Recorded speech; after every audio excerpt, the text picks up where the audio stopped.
আমাকে ভোগ করবে কিন্তু প্রকাশ করবে না। কাবিনটা মানে অলরেডি বাচ্চা পেটে আমার 8 মাসের বাচ্চা, ও আমাকে চাপ দিতেছে। 8 মাসের পেটে বাচ্চা, সে আমাকে চাপ দিতেছে এই বাচ্চাটা ফালাই দাও। ছেলে বাচ্চা হলে কি সমস্যা? এত বছর আমাকে ভালোবাসতো অনেক, যে আমার 8 মাস পেটে বাচ্চা, বলতে কি ছেলে বাচ্চা হবে, এই ছেলে হইলে 2 ভাই মারামারি লাগবে। এটা কেমন কথা? কি নিয়ে মারামারি? এতদিন আমাকে অনেক ভালোবাসতো, যে আমার বাচ্চা পেটে সে আমার ভালোবাসা শেষ। আপনার কি ইসলামিক নিয়মে বিয়ে হয়েছিল? ওইটার মাধ্যমে কোনো কাবিন না বানাই, মানে ইসলামিক নিয়মে যে একটা নিয়ম তো আছে যে কবুল বলা, কলমা করে বিয়ে কলমা পড়া, তাহলে তো আপনাদের ইসলামিক শরিয়া মোতাবেকও তো বিয়েটা করেনি। 8 মাসে বাচ্চা কি ফালাই নড়তেছিল পেটে, বাচ্চা এরকম করতেছিল। একটা মা কি কখনো পারবে যে বাচ্চা ফালাইতে?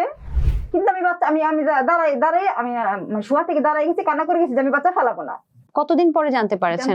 যে মেবি 7 মাস শেষের পর, মানে 7 মাসের পর কলেমা পড়ে যে বিয়েটা করার কথা সেটাই তো হয়নি। তার মানে আপনার ইসলামিক নিয়মে চিন্তা করলে আপনার এই সন্তানটাও তো অবৈধ, তাই না? হ্যাঁ, পুলিশে বলে সেরকম খাবার দেয় না। ওর মা আরো এত পরিমাণ টর্চার করছে, ওর মা আমারে মারছে, তারপরে ওর ভাস্তি মারছে।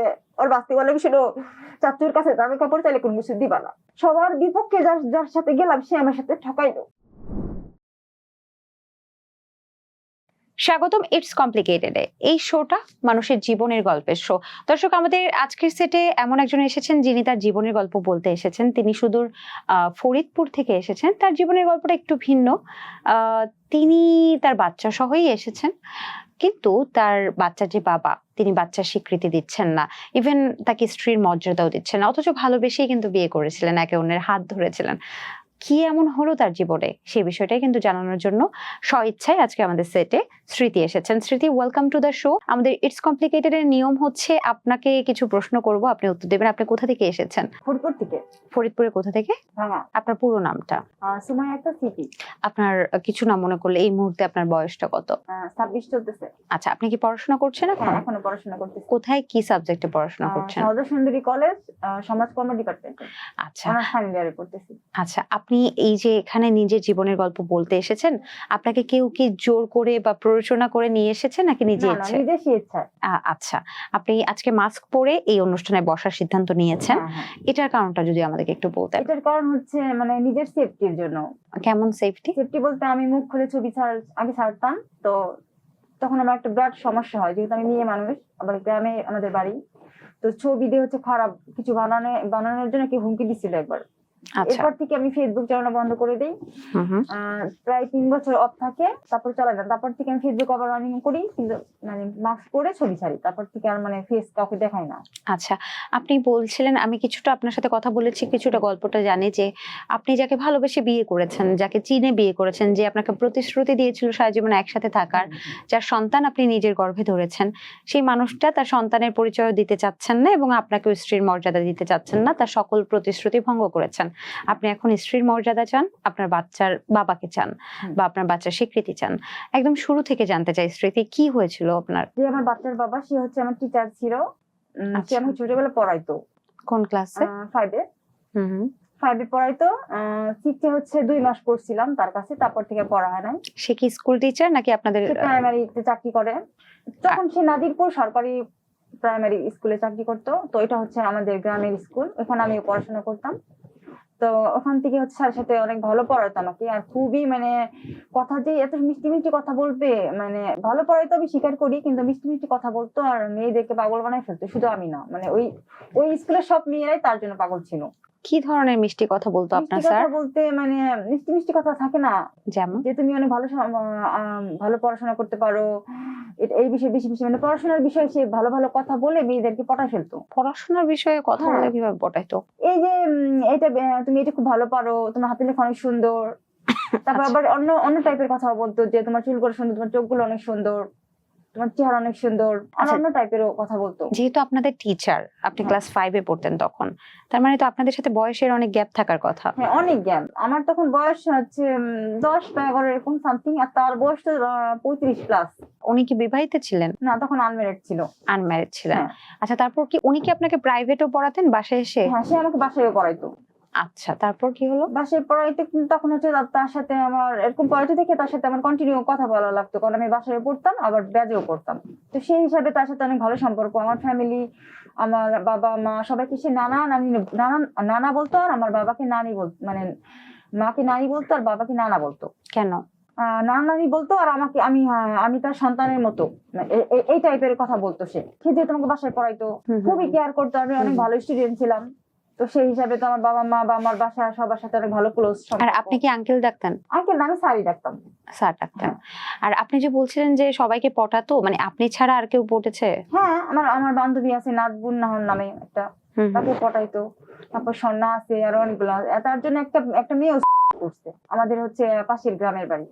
বাট তখন আমি ফরিদপুর ছিলাম, মানে আমি শুনছি যে তার জন্য করছে, বাট এটা আমি এখনো নিজে দেখিনি, কিন্তু বিশ্বাস করতে পারছি না। আচ্ছা, আপনার শিক্ষক আপনাদেরকে পটাতো। আচ্ছা, তারপর কি হলো? তারপর হচ্ছে তার সাথে আমার পড়া বাদ হয়ে গেল। আমরা হচ্ছে আমার ফরিদপুর চলে আসতাম সবাই, ফ্যামিলি সবাই। তো ওখানে আমি এসএসসি পরীক্ষা পর্যন্ত হচ্ছে ফরিদপুর ছিলাম, সাউদা শরীফতে। আমার বাসা ভাড়া ছিল এখানে, ফ্যামিলি সহ থাকতাম। তো এখানে হচ্ছে তার সাথে তো আর কোনো যোগাযোগ নাই।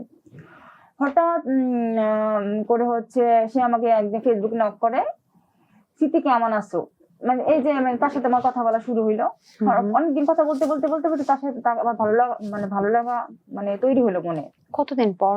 মানে 5-6 বছর পর। তখন আপনি কিসে পড়েন? তখন আমি এই যে এসএসসি পরীক্ষা দিব 16 সাল। এসএসসি। আচ্ছা আচ্ছা।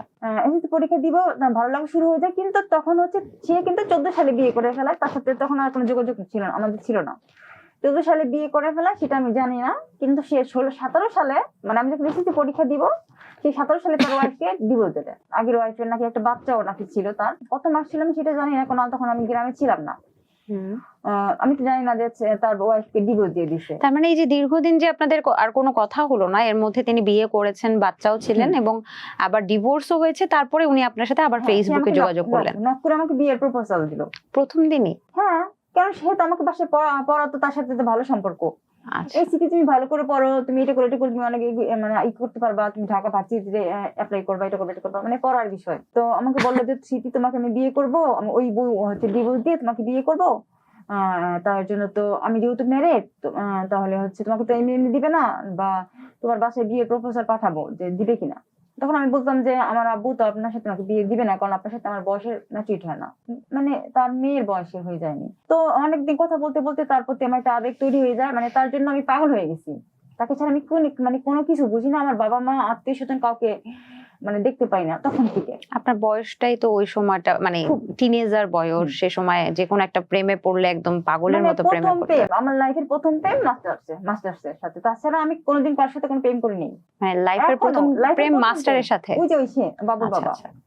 এখনো কারোর সাথে প্রেম করি না। আচ্ছা, উনি কি ধরনের কথা বলতেন যে আপনি এরকম পাগল হয়ে গেলেন? আমাকে মানে একটা মেয়েকে যেভাবে পটানো যায়, সে আমাকে পটাইছে।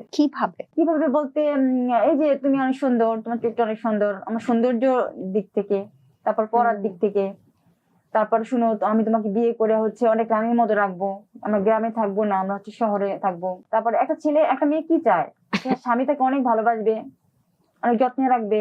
সে আমাকে অনেক ভালোবাসতো, অনেক যত্নে রাখতে, এগুলো সব হলো ফেক। আপনাকে প্রপোজ দিল, আর তার জন্য আমি পাগল হয়ে গেলেন। আপনাদের দেখা হতো? একদম পাগল। হ্যাঁ, সে আমাকে বললো, তার জন্য আমি পাগল হয়ে গেছি। আমার বাবা মা সবাই জেনে গেছে।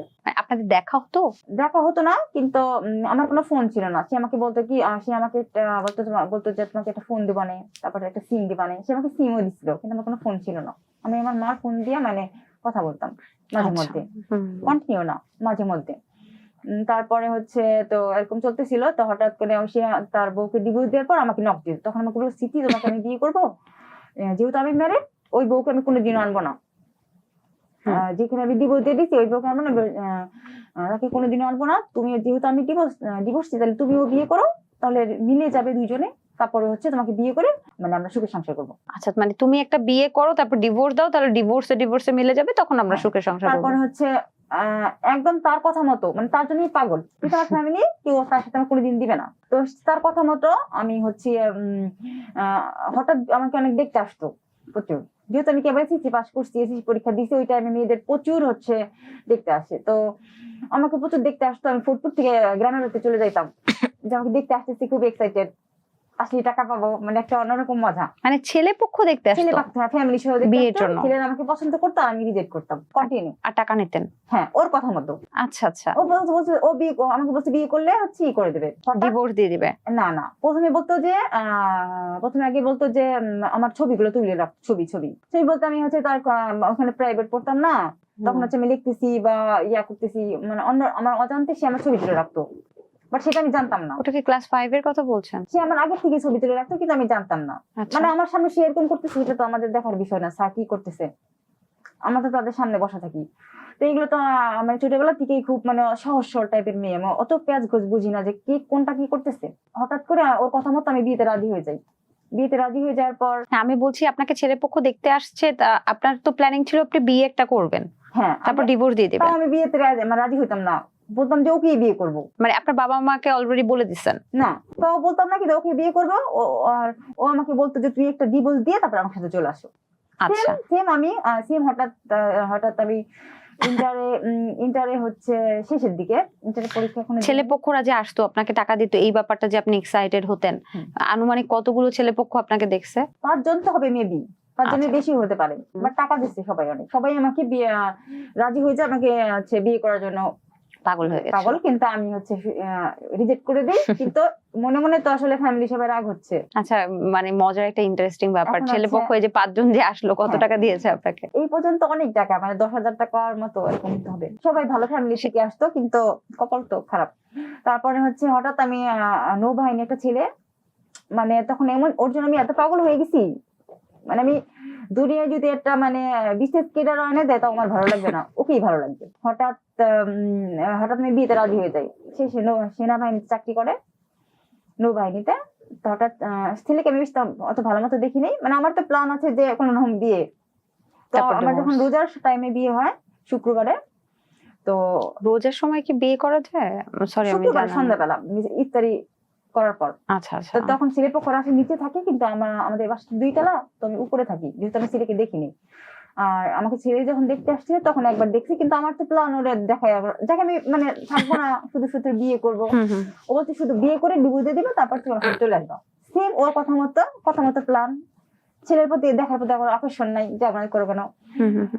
সন্ধ্যাবেলা বিয়ে হয়ে গেল, ছেলে নিচে আমি উপরে হচ্ছে নিয়ে আসলো ওই যে আমার দুলাভাই কাগজ কাবিন নামা। ছেলে চেহারাও দেখেন নাই? না, ওই যেদিন হচ্ছে দেখতে আসছে সেদিন দেখছি হালকা, কিন্তু যেদিন আমার বিয়ে হবে সেদিন সে নিচে ছিল, আমি উপরে ছিলাম। তো নিচে সে বিয়ে পড়াইলো, নিচে সই দিয়ে আসলো। এখন আমার তো সই লাগবে, তো আমার হচ্ছে কাগজ নিয়ে উপরে আসলো আমার দুলাভাই। তো আমি হচ্ছে বিয়ের সই দিয়ে দিলাম। ছেলের নাম কি, ছেলের বাবার নাম কি, ছেলের গ্রাম কোথায়, থানা কোথায়, এগুলো আমার কোনো কিছু দেখি নাই, সোজাসুজি সই দিয়ে দিলাম সুমাইয়া। আচ্ছা, দারুণ। তাহলে আমার তখন তো আমার কম বয়স, আমার এক্সাইটেড ছিল যে শেষ, বিয়ের নাম এটা শেষ। তো হচ্ছে বিয়ে সই দিয়ে দিলাম, কত টাকা কাবিন নামা তাও কোনো কিছু দেখিনি। ওর নাম কি বা ওর বাবার নাম কি, কোথায় বাড়ি, থানা মানা, মানে কোনো কিছু আমি দেখিনি, শুধু সই দিয়ে দিলাম। সই দেওয়ার পর তো তো বিয়ে হয়ে গেছে, এখনই আমি যেতে পারবো। হঠাৎ বিয়ের পরের দিনই মানে ওই ছেলে হচ্ছে ছুটি নাই, চলে গেল। যেহেতু নৌবাহিনী চাকরি করে ছুটি নাই, চলে গেল।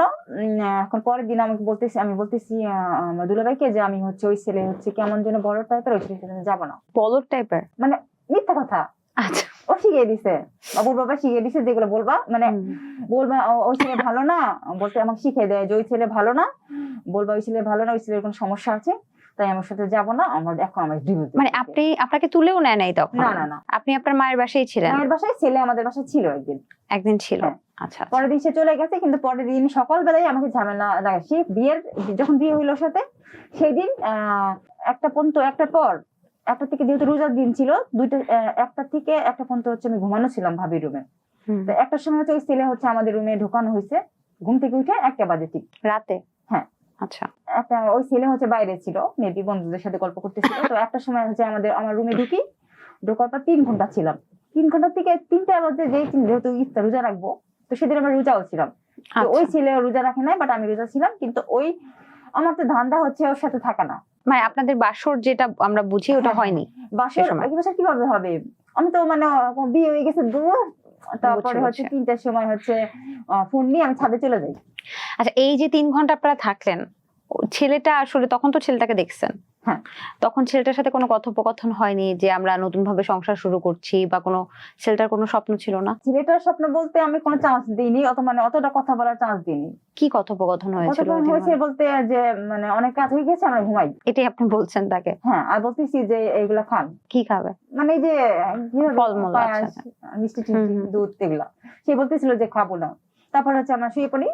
কোনো রকম মানে 3টা বাজার সাথে সাথে আমি হচ্ছে ফোন নিয়ে, আমার ডরের ফোন ছিল, ফোন নিয়ে ওর সাথে চলে যাই। এগুলো সব হচ্ছে ওর প্ল্যান ছিল যে এরকম এরকম করবা। সাথে চলে যাওয়ার পর তো আমি ছাদে ফোনে কথা বলতেছিলাম, তখন হচ্ছে আমার ফুফা দেখে ফেলাই যে আমি ওর বাবার সাথে কথা বলতেছি। মানে আপনার বর্তমান হাজবেন্ড যিনি, হ্যাঁ হ্যাঁ হ্যাঁ। তার সাথে? আচ্ছা, তখন তার সাথে কিন্তু আমার কোনো বিয়ে হয় নাই। ও চাচা শিখিয়ে দিচ্ছে যে বিয়ে করবা, ওর সাথে থাকবা না, কিন্তু পরের দিন বলবা যে ওকে ডিভোর্স দিয়ে দিব, ও খারাপ, ওর কোনো সমস্যা আছে, ওকে আমি বাড়ির ফ্যামিলি সহ নিয়ে তুমি ওকে ডিভোর্স দিয়ে দিবা, তারপর তুমি আমার সাথে চলে আসবা। এর ওর কথা মধ্যে মতো আমি সেম টু সেম সকাল হইতে হইতে অশান্তি লাগাই দিলাম ওর জন্য। আমার বাবা মার মান সম্মান সব শেষ করে দিলাম। তাহলে বিয়ে করলি কেন? আপনার ওই লোকটার সাথে সংসার শুরু করলেন, বা আপনি আপনাদের যে শুধু বাসর নামেই রাত, বলবো, হ্যাঁ। সেখানে আপনাদের মধ্যে কোনো কথা বলার সুযোগই দেননি ছেলেটাকে? না, আপনার কাছে মনেও হয়নি যে একটা ছেলে জীবন নষ্ট করছেন আপনি? তখন কি এই তখন মানে ধারণা? আমার মাথায় ওটা ছিল না, আমার শুধু মাথায় ছিল ওই যে ওর বাবুর বাবা শিখিয়ে দিয়েছে যে বিয়ে করে ডিভোর্স দিয়ে দিবা, তারপর আমার সাথে চলে আসবা। মানে তখন ওইটাই আমার মাথায় তো ছিল। উনি বাবুর বাবা ছিল না। হ্যাঁ, কিন্তু আচ্ছা তার কথা মতো আমি শুনতাম। সে যদি বলতো যে এখানে দাঁড়ায় থাকবি তো এখানে দাঁড়ায় থাকবি। আচ্ছা, এখন একটু সত্যি কথা বলেন তো, ওই আচ্ছা। ছেলেটাকে আপনার কেমন লেগেছিল, যিনি আপনার প্রথম হাজবেন্ড?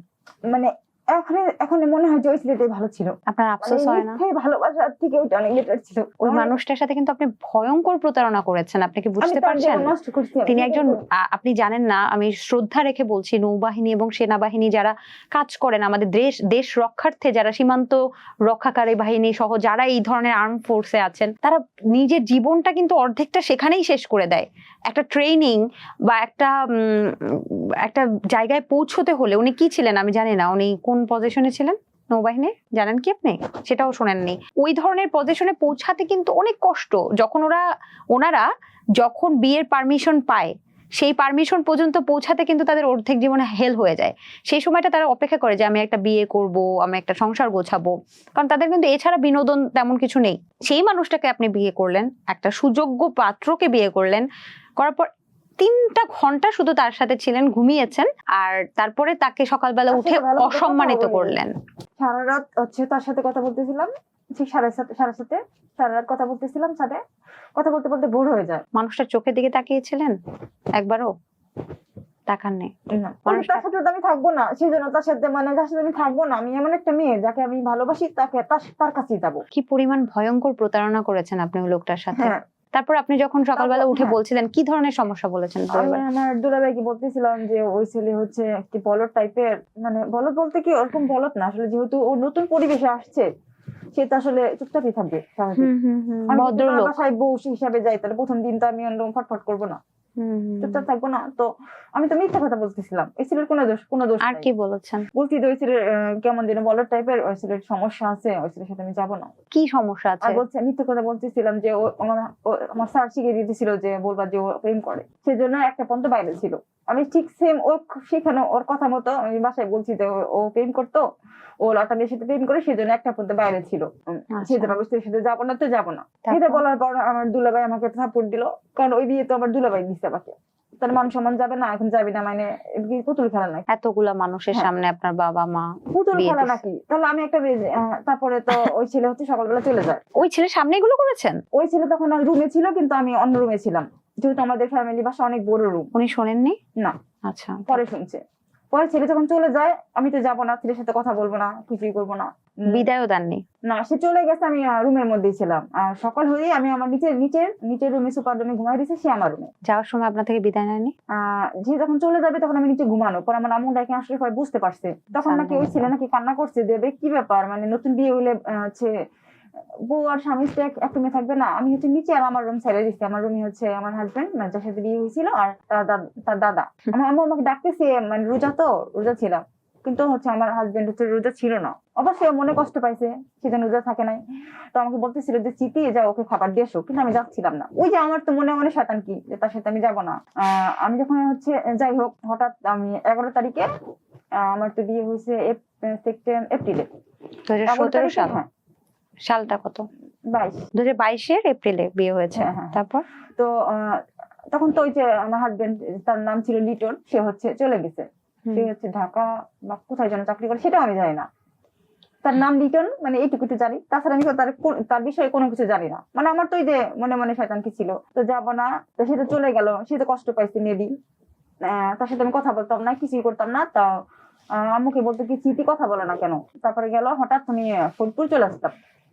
আমার স্যার আমাকে বলে তুমি ফরিদপুর চলে আসো ডিভোর্স দিয়ে। ঠিক ফরিদপুর যায়, ফরিদপুর নিউ মার্কেট 2 তলা একটা কার্য অফিস আছে, সেখান থেকে ওর নিচে দাঁড়াইয়া আমাকে ডিভোর্স দিয়ে আসবে। বিয়ের তখন মেবি 8 তারিখে বেরিয়েছে, 8, 9, 10, 11। ফরিদপুর আপনি কার বাসায় গিয়েছিলেন, মানে ওনার ফরিদপুর বাসায়? আমার হোস্টেল ছিল, যেহেতু আমি কলেজে পড়তাম সাধু সুন্দরী। আর আপনার ফ্যামিলি কোথায় থাকতো? বাড়িতে। বাড়ি কোথায়? ভাঙায়? পুকুরিয়া। আচ্ছা, ফরিদপুরেরই আরেকটা জায়গায়? হ্যাঁ হ্যাঁ, ফরিদপুরের মধ্যে গ্রাম পুকুরিয়া। আচ্ছা, এবার একটু আপনাকে জিজ্ঞেস করি, মানে আপনার স্যারের সাথে যে প্রেমটা ছিল, এটা কি শুধুই এই ফোনেই প্রেম ছিল, নাকি আপনাদের দেখা হতো বা আপনাদের মধ্যে যে আমি সরাসরি জিজ্ঞেস করি যেহেতু জীবনের গল্প, যে ভালোবাসার যে একটা মিলন, এই ধরনের কোনো কিছু হতো কিনা? না না, শুধু ফোনে কথা হইতো। আচ্ছা, যেহেতু আমার এসএসসি পরীক্ষা যখন আমি 10-এ পড়ি, তখন আমাকে ফোন কিনে দেওয়া হয়েছিল। ফোন কেনার পর থেকেই হলো মানে এটা বেশি। আপনার আবেগটা অনেক প্রবল ছিল, কারণ আপনি টিনেজার ছিলেন তখন, তো মনে হয় এসএসসি পাস তার করলেন। জন্য আমি অনেক পাগল ছিলাম, মিনিমাম এখন অনেক পাগল। আচ্ছা, তারপর কি হলো? ডিভোর্স দিলেন? তারপর তো সে আমাকে ডিভোর্স দিয়ে আইলো, কিন্তু সে আমাকে ডিভোর্স লেটারটা ওখান থেকে ছাড়বে না তারা। সে করলো ডিভোর্স লেটারটা সে নিয়ে গেল। তাকে আমি এত টাচ করি, সেই ডিভোর্স লেটারটা ওনার হচ্ছে ছিঁড়ে দিবে যে পোস্ট অফিসে, কিন্তু সে বললো কি যা আমি ছাড়বো। নিয়ে গেল। সেম আমি হোস্টেলে ছিলাম, সে ডিভোর্স লেটার ছিঁড়ে দিল। কয়দিন পর বললো কি ডিভোর্স লেটারটা আমি ছিঁড়ে ফেলছি। আসলে ছিঁড়ে ফেলা নাই, ওর মনে মনে শয়তান কি, ওই যে আমার ডিভোর্স দেওয়া হয়ে গেছে, সে ওই ডিভোর্সই তার বউ নাই। সো এই যে তার সাথে আমার সাথে টাইম পাস মানে কাটানোর তার পারফেক্ট সময়। আমি ম্যারেড, মানে একটা মেয়ে ম্যারেড মানে তার জলে ভাসে গেছে। তাহলে ওর প্ল্যান ছিল আমার লাইফ নষ্ট করা। তো ডিভোর্স দিয়ে দেওয়ার পর হচ্ছে আমি বাড়ি গেলাম। বাড়ি যাওয়ার পর মানে ডিভোর্স তো হয়নি, তাহলে ও যদি ছিঁড়ে ফেলে? ছিঁড়ে নাই তো, ওর কাছে আবার ডিভোর্স দিয়ে আসছে আমাকে 2 জায়গা থেকে। তারপরে তালমায় গেলাম, তালমার থেকে আবার ডিভোর্স দিয়ে আসছে একটা, এই 4,000 টাকা গেল, ওইখানে 2,000 টাকা, এখানে 2,000 টাকা। তো ওই ডিভোর্স লেটার যখন মানে ছাইড়ে দিচ্ছে, ছাইড়েদের সাথে সাথে আমি তখন বাড়ি ছিলাম। বাড়ির লোক জানে গেছে যে আমি ডিভোর্স দিয়ে ফেলছি, তো আমার বাড়িতে হচ্ছে আমাকে মারছে। তো ডিভোর্স দিবি তাহলে বিয়ে কেন করলি, বা আমাদের এত টাকা কেন নষ্ট করলি, অবশ্যই বলবে। তো বলবো মারছে, আমি মারার পর হচ্ছে আমি ফোন দিয়ে ওকে বলছি কি আমাকে মারছে। ও বলছে কি তুমি এখনই চলে আসো। ওই যে সেম সেপ্টেম্বরে 16 তারিখে বাসা থেকে ও আমাকে বাসা থেকে নিয়ে গেল রাতের বেলা এসে। এপ্রিলে বিয়ে হলো? হ্যাঁ। আর সেপ্টেম্বরে আপনি বাসা সে ছাড়লেন? একবার ডিভোর্স দিছি না আগে, ওই ডিভোর্স লেটার ওর কাছে ছিল, ছাড়ে নাই। আচ্ছা, তারপরে এটা ছেড়েছে? ডিভোর্স দেওয়া হয়েছে 2বার। একজনকে আমি 2বার ডিভোর্স দিলাম, সেই ডিভোর্সটা যখন ছাড়া হয়েছে তখন আমার উপর প্রেশার আসছে বাসা থেকে। কিন্তু ওনার পক্ষ থেকে, মানে আপনার ফার্স্ট হাজবেন্ড যার সাথে বিয়ে হলো, আমাকে তখন আমার আম্মুকে আমার জন্য নাকি কান্না করছে। আমি যখন ওর সাথে চলে গেছিলাম, ছেলে আমার জন্য কান্না করছে যে সিভি যদি এখনো আসে তাও আমি ওকে অ্যাকসেপ্ট করে নিব। একটা বারও কথা বলেননি ওনার সাথে? মানে আপনি চলে গিয়েছেন তারপর আপনাকে অ্যাকসেপ্ট করতে চেয়েছে? হ্যাঁ, সে বলছে যে স্মৃতি আমার গ্রামের বাসায় থাকবো না, আমার বিয়ের সালটা বিয়ে হয়েছিল নাকি, শ্বশুরবাড়িতে যাওয়া হয় না এই সালটা, বলতেছিল যে স্মৃতিকে আমি ফরিদপুর জায়গা কিনে ওখানে হচ্ছে বাড়ি করে ওখানে থাকবো। সত্যি ফরিদপুর জায়গা কিনছে, সেখানেই থাকে, মানে শুনছি না। প্রথম হাজবেন্ড? হ্যাঁ। তো তারপর কি হলো? এখন হচ্ছে আমি তো ওইদিকে ত্যাগ করে ওর সাথে চলে আসলাম। ও আমার জান পরান, আমার ওখানে আমার বাবা মা ভাই দুলাভাই সব তুচ্ছ, বোন সব তুচ্ছ, সেই আমার ফ্রেস্তা। চলে গেলেন, ফ্যামিলিতে বলেন নাই? সে ফ্যামিলি কেউ জানে না, ওই আমাকে মারছে। মানে আপনি বলেছেন যে ওর সাথে প্রেম করি, ওর সাথে কথা বলছি। আমার ফোন নিয়ে ফোন দিয়ে দেখছি যে ওর ছাড়ার সাথে আমি কথা বলছিলাম বিয়ের দিন, মানে বিয়ের দিন কথা বলছেন, সেগুলো আবার রেকর্ডিং ছিল। কে দেখছে? ওই যে ফুপে দেখে ফেলছে। ফুপে বলে দিয়েছে, সেরপর থেকে ওরা মানে ফলো করতো, বা আমার রেকর্ডিং আমার চালু করা ছিল, রেকর্ডিং শুনে ফেলছে।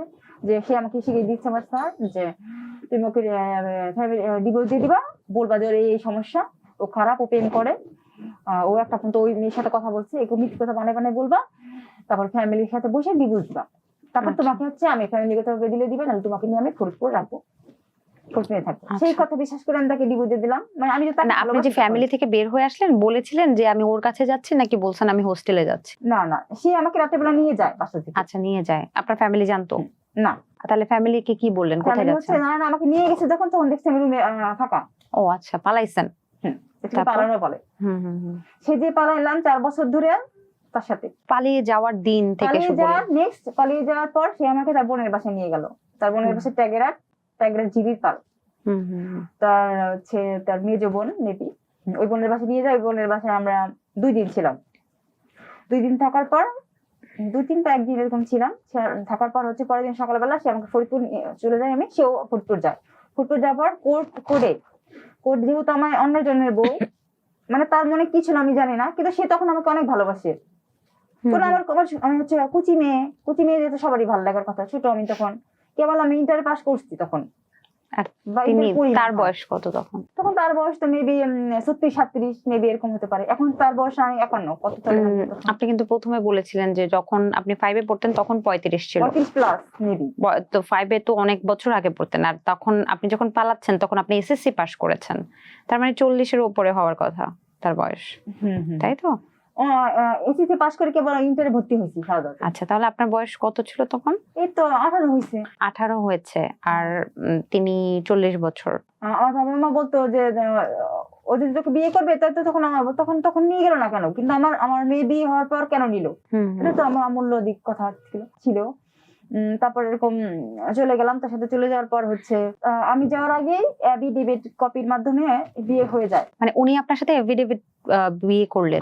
আমি যাওয়ার আগে সে অলরেডি সবকিছু কাগজপত্র গুছাই ফেলছে। আবার মেবি শুধু একটা সই লাগছিল মেবি, আর কোনো কিছু না। নোটারি পাবলিকের মাধ্যমে। আচ্ছা, তারপরে? সই মনে লাগে না, মানে মনে পড়তেছে না, কারণ তখন তো অনেক চাপ ছিল মাথায়। আমি বাসা থেকে চলে আসছি, মানে একটা মানসিক প্রেশার, ছোট মানুষ, মানে চাপ নিতে পারতেছিলাম না। আচ্ছা, একটু বলি যে এই এফিডেভিট বা আমরা যে নোটারি পাবলিকের মাধ্যমে যে বিয়েটা, এটা কিন্তু ওইভাবে আমি যতটুকু জানি, আমার জানার সীমাবদ্ধতা থাকতে পারে, ওইভাবে আইন দ্বারা সিদ্ধ না। মানে আপনি অবিবাহিত, এটার একটা সনদপত্র দিবে, আপনি বিবাহিত একটা সনদপত্র দিবে, কিন্তু এটা নিয়ে কিন্তু কোর্টে আপনারা পরবর্তীতে বিভিন্ন ধরনের প্রবলেমে পড়বেন। মানে স্বামী দাবি করতে পারাটা নাকি একটু সমস্যা হয়, আমি যতটুকু জানি। ভুল থাকলে অবশ্যই ঠিক করে দিবেন মানুষ। আপু হচ্ছে আমি আমি আগে জানতাম যে এই কোর্টে বিয়ে করলে ওটাই বিয়ে, আর কাবিন লাগে না। না, কাবিল লাগে। তখন আমি শুনতাম যে আমার বান্ধবীদেরকে বলতাম কি এই কি করিস, কোর্টে বিয়ে করে আসলাম, মানে বড় বড় আপুরা, সিনিয়র আপুরা, আমি শুনতাম যে কোর্টে বিয়ে করে আসলাম, কোর্টে বিয়ে করলে কি কোনোদিন মানে মানে আমার ফ্যামিলি থেকে মানে ছাড়াইতে পারবে না, বা ওর ফ্যামিলি থেকে ছাড়াইতে পারবে না, বা এটাই বিয়ে, এটাই বিয়ে, কাবিন লাগে না। তো আমি তো ভাবতাম তাহলে আমার তো বিয়ে করে ফেলছি, আর কিছু লাগবে না। আচ্ছা, তো আমি যাওয়ার আগেই শুধু সবকিছু কমপ্লিট, শুধু ছবি দিলাম, আমার একটা ছবি দিলাম, সে আমার স্কুল ড্রেসের ছবি, সাদা। ওই ছবি এখন সই লাগলো না, হয়ে গেল কম্পিউটার টাইপে দেখলাম যে দুজনের ছবি দেওয়া, লেখা যে জন্ম নিবন্ধন তো লাগা নাই। আমার কিছু নাই তো, আমি বাস থেকে চলে আসছি না সবকিছু লেখা। হঠাৎ দেখলাম যে 1 লক্ষ টাকা লেখা, আমার সবকিছু দেওয়া, ওখানে লেখা যে দুইজনের স্বেচ্ছায় আমরা মানে বিয়ের নিজের স্বেচ্ছায় নিজের সম্মতিতে বিয়ের মানে আবদ্ধ হইলাম। কিন্তু লেখা যে 1 লাখ টাকা, ওর মধ্যে 20,000 টাকা ওষুধ, 80,000 টাকা আমি যাওয়ার আগে সে দিয়ে ফেলছে। তো হতাহত সে আমাকে অনেক রানীর মতো রাখতো, অনেক ভালোবাসতো। দিছে আপনাকে 20,000 টাকা? নো। আচ্ছা, ঠিক আছে, তারপর? তো বাসা থেকে যখন পালাই তখন হচ্ছে আমি আমার সোনা গহনা, আংটি, চেন, এগুলো পরাইছিলাম, ওগুলো নিয়েই আমি আসলে চলে যাই। আংটি, চেন, কানের দুল, নাকফুল ছিল, ওটা আমি খুলে রেখে দিয়েছিলাম, যেহেতু ওই পক্ষ দিয়েছিল, আর এগুলো হচ্ছে আমার বাবা দিয়েছিল, ওরা নিয়ে চলে যাই। তারপরে আমার ব্যাংকে যেটা কাগজপাতি ছিল, আমার ব্যাংকে 2টা ব্যাংকে টাকা ছিল, সেই ব্যাংকের কাগজপাতি নিয়েই হচ্ছে পালাইতে। মানে আপনার ফ্যামিলি তো আপনার জন্য রেখেছিল, আপনার তো আর রোজগার করার কিছু না, ওরাই টাকা দিয়ে আমি রাখি আমার নামে। সবার ছোট মেয়ে ছিলাম, আমার 4 বোনের মধ্যে আমি সবার ছোট। তো তাদের অনেক প্ল্যান ছিল যে আমার বিয়ে অনেক ধুমধাম করে দিবে, সেজন্য মানে টুকটাক করে মানে ছোট করে বিয়ে দিছিল। কিন্তু আপনার বোনদের বিয়ে হয়েছিল তখন আপনি যখন এই কাজগুলো করছেন? সবাই ম্যারেড, আমি শুধু আনম্যারেড। সবচেয়ে ছোট ছিলেন? আপনার বোনদের সাথে কি বয়সের ডিফারেন্স ছিল অনেক? সবাই তো 2 বছর এরকম ছোট বড়। তারপরে হচ্ছে এরকম বিয়ে হয়ে গেল। তারপরে আমাকে হোস্টেলে রাখলো সে। আর প্রতি মাসে বলতো কি হ্যাঁ বাসায় এই মাসে বাসা নিবো, এই মাসে বাসা নিবো, এই মাসে বাসা নিবো, এমন করতে বলতো কি না এই বাসা নিবো না। আমাকে নিয়ে এসে অনেক, এই 4 বছরে, এই যে 22 সাল থেকে এই 25 সাল পর্যন্ত, মানে বাবু হওয়ার আগ পর্যন্ত তার বাসায় আমি মানে আমি জানতাম যে এটাই বিয়ে, কিন্তু আমি তাকে কন্টিনিউ মানে বলতাম যে আমার কাবিন করো, কোনো মেয়ে তো চাইবে না। আমি জানি যে ওইটাই বিয়ে। সে বলতো কি শোনো এটাই মানে বলতো কি এটাই হচ্ছে, এটাই বিয়ে, এটা করলে আর কাবিন নামা লাগে না। আচ্ছা, সে আমাকে অনেক ভালোবাসতো, সে আমাকে ঘুরতে নিয়ে যেত, বাংলাদেশের সব জায়গায় ঘোরা হয়ে গেছে। কিন্তু আপনাকে হোস্টেলে কেন রাখছে? হোস্টেলে রাখতো, তার বোনের বাসায় রাখতো, কিন্তু বাসা ভাড়া নিত না। আর আমাকে নিয়ে সে কোথায় থাকতো? সে হচ্ছে গ্রামের বাসায় থাকতো, গ্রামের বাসায় চাকরি করতো। কার সাথে থাকতো? তার মার সাথে। আচ্ছা, তার মা আমার হোস্টেলে আসতো, তার বোন আসতো। হ্যাঁ, তার মাও জানে? তার মা জানে। ওই যে ছেলে ওই বডি বই দিয়ে দিছে, আমাকে বিয়ে করবে, আমাকে সাপোর্ট করবে, আমাকে অনেক আদর করে, তার বোন তার মা অনেক আদর করে। এগুলো সব ছিল অ্যাক্টিং, আমি এখন বুঝতেছি। অনেক আদর করতো, মনে করেন আমার জান প্রাণ দিয়ে দিত। তারপরে তো 4 বছর আমি হোস্টেলে ছিলাম। সে আমাকে নিয়ে ফরিদপুরে হচ্ছে পুরা শহরে বাসা দেখতো, আর বলতো এই মাসে বাসা নেবো, এই মাসে বাসা নেবো, এই মাসে বাসা নেবো, বা তারপরে পাশাপাশি এই মাসে কাবিন করবো।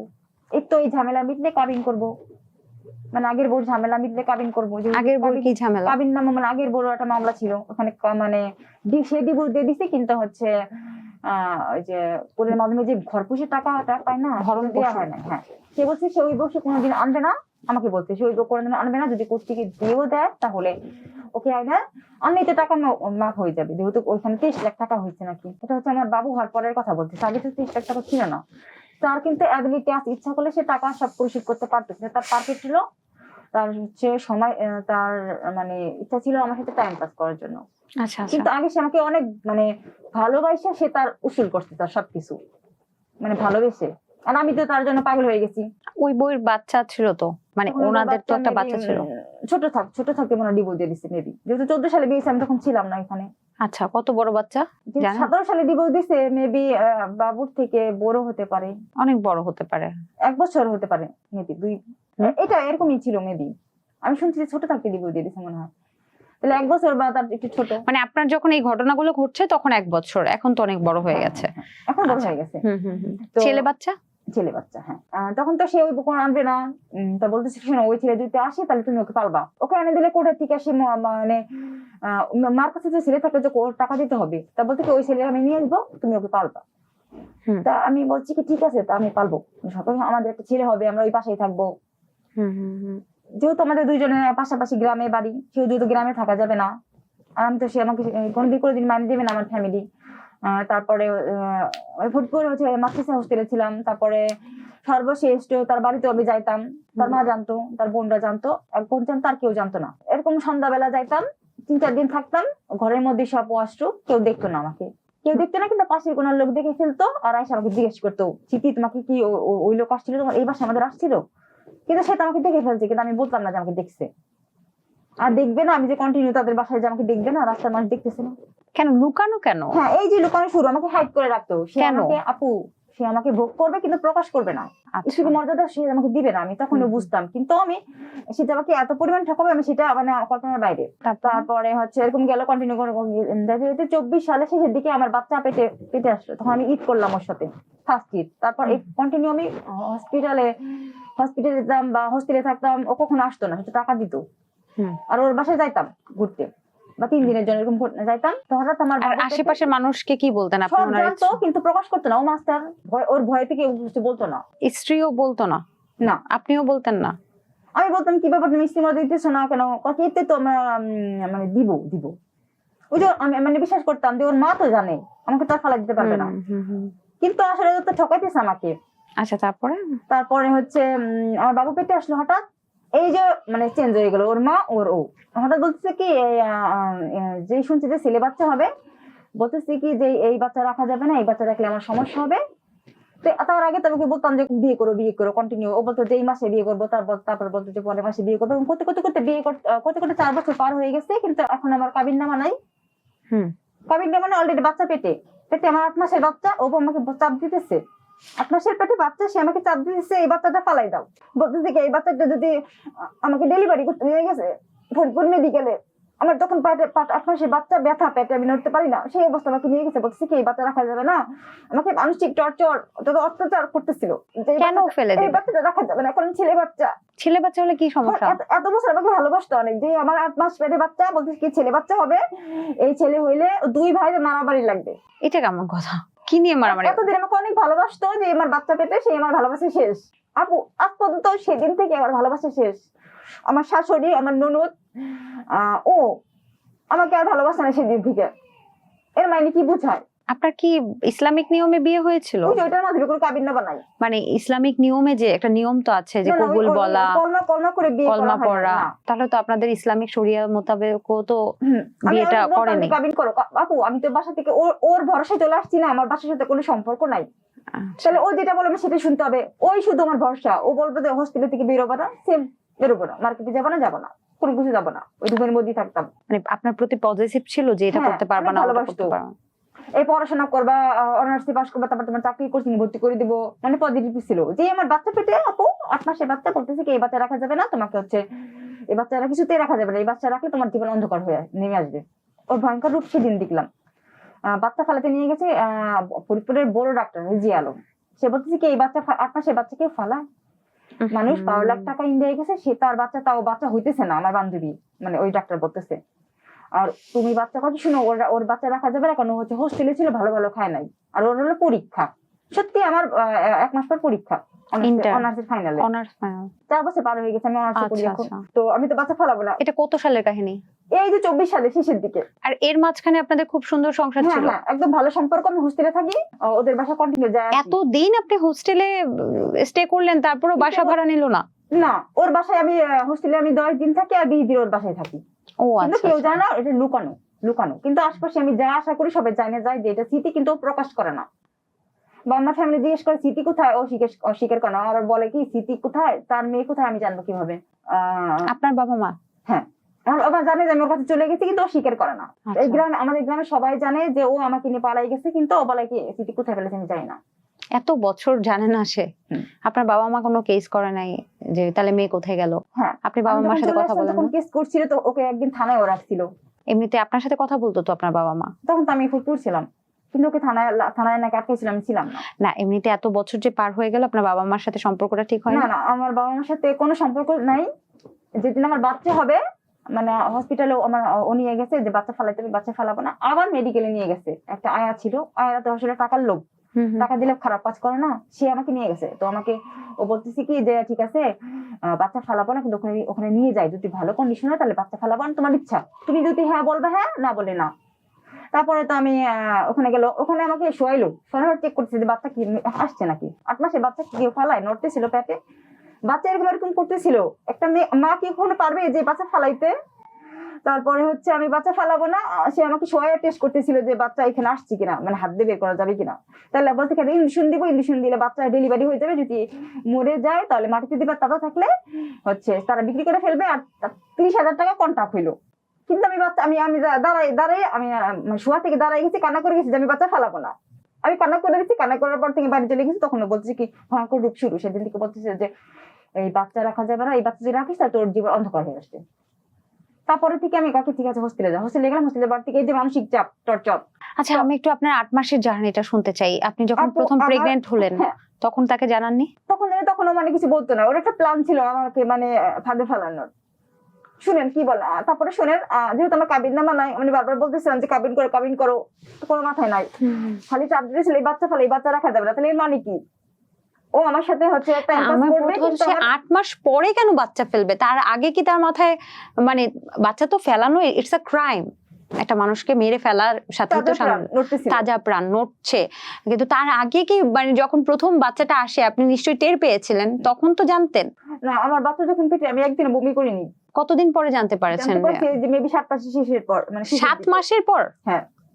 এর মাঝখানে যে পেট বড় হচ্ছে বুঝেননি? মানে আমি তো স্লিম, এরকম শুকনো, তো আমার পেটটা তো বড় হয় নাই। মেবি কখন বড় হয়েছে, মেবি 8 মাসের দিকে। ততদিন পরে আপনি জেনেছেন, কিন্তু আপনি কোনো কিছু ফিল করেন নাই? না, আমার কোনো বমি টমি বা মানে মাথা ঘোরা কোনো কিছুই মানে সিমটম ছিল না। আচ্ছা। তারপর যখন আমি জানতে পারলাম আমার ছেলে হবে, 8 মাস, বাবা তখন আছে, বাবু এখন এটা কি আসলেই সত্যি নাকি আপনি জেনেও আপনার হাজবেন্ডকে জানান? না, আসলেই সত্যি আপু। আমি একদিনও বমি করিনি, যেহেতু আমি হোস্টেলে ছিলাম। বমিগুলো মানে আমি যতটুকু শুনেছি আমার ফ্রেন্ডদের কাছ থেকে, যে 5 মাসের পরে বা 4 মাসের পর্যন্ত, হয়তো সর্বোচ্চ 4 মাস পর্যন্ত হয়তো বোঝা যায় না, কিন্তু তারপরে তো বুঝে যাওয়ার কথা। না, আমার হচ্ছে আমি একদিন বমি করিনি, বা আমার এর পিছনে অনেক কাহিনী আছে, এখানে বলে তো শেষ হবে না আমার। না, আমরা একটু শুনি, আমি একটু জানতে চাচ্ছি বিষয়টা। আপু, মানে আমার যে পেটে বাবু, এগুলো হচ্ছে মানে তাবিজ কুবিতের মাধ্যমে হয়। আপনি তো বলবেন যে এগুলো আসলে ফান, এগুলো ফান না। আমার লাইফটাই হচ্ছে তাবিজ কুবিত। মানে একটু বুঝিয়ে বলেন। মানে আমার পেটে বাবু থাকবে, কিন্তু বাবু আসলে আমি কিন্তু বারবার আলট্রাসাউন্ড করা হয়েছে, আমার যেহেতু মানে ইয়া হচ্ছিল না, মিন্স হচ্ছে। হ্যাঁ, আচ্ছা, কিন্তু এখানে নেগেটিভ। তাহলে পজিটিভ কোথা থেকে আসলো? 8 মাস পর কেন আলট্রাসাউন্ড দেখা গেল যে ছেলে হবে? এত বছর দেখা যায় নাই, অনেকবার টেস্ট করা। আলট্রাসাউন্ডও করেছেন? হ্যাঁ, তাও দেখা যায়নি? না। আচ্ছা, 7 মাস ঈদের পর দেখা গেছে যে আমার ছেলে বাবু। রাতে দিন যে আমরা অনেক টেস্ট করছি, কি হলো, মানে কি সমস্যা হলো, কিন্তু কোনো কিছু ধরা পড়া নাই। কিন্তু তাবিজটা করবে কে? ও তো চাই না বাচ্চা। না, ও তো আমাকে তাবিজ করে আনছে। ওকে ছাড়া আমি আমার ফ্যামিলি কাউকে দেখতে পাই না। আচ্ছা, আপনাকে তাবিজ করে আনছে, কিন্তু সে তো বাচ্চাই চাচ্ছে না, তাহলে সে কেন আবার বাচ্চা তাবিজ করে? এমন একটা আছে যে তাবিজ মানে করে আমাকে অনেক কিছু খাওয়ানো হয়েছে, সেজন্য তার কথা মতো আমি শুনি আর কাউকে দেখতে পাই না। যে আমার পেটে বাবু থাকতে কিন্তু দেখা যাবে, এরকম করা যায়, কারণ এই যুগটাই চলে আসছে। কিন্তু তার লাভটা কি? তার লাভ হচ্ছে আমার লাইফ নষ্ট করা, নাকি আমার মতো সে অনেক মেয়ের লাইফ নষ্ট করছে। মানে এখন এখন আমি শুনতেছি তার কলিগরাই আমাকে বলে যে লোকটা বাচ্চাই চাচ্ছে না সেই লোকটা তাবিজ করে আপনার পেটে কেন বাচ্চা দেবে? ওই যে আমার লাইফ নষ্ট করা, তার ধান্দাই ছিল আমার লাইফ নষ্ট করা। মানে আপনাকে মানসিক কষ্ট এবং শারীরিক কষ্ট দেয়া, Yes. এটা Yes. আপনি ধারণা করছেন? কোনদিন একটা আপেল ফল কোনো কিছু কিনে দেয় নাই, ওই তুমি বাচ্চা ফেলাই নেই, কোনদিন কোনদিন একটা মাছ মাংস আমাকে কিনে দেয় নাই, মানে আমি বাচ্চা পেটে কোনো কিছু খাইনি, অপুষ্টির শিকার।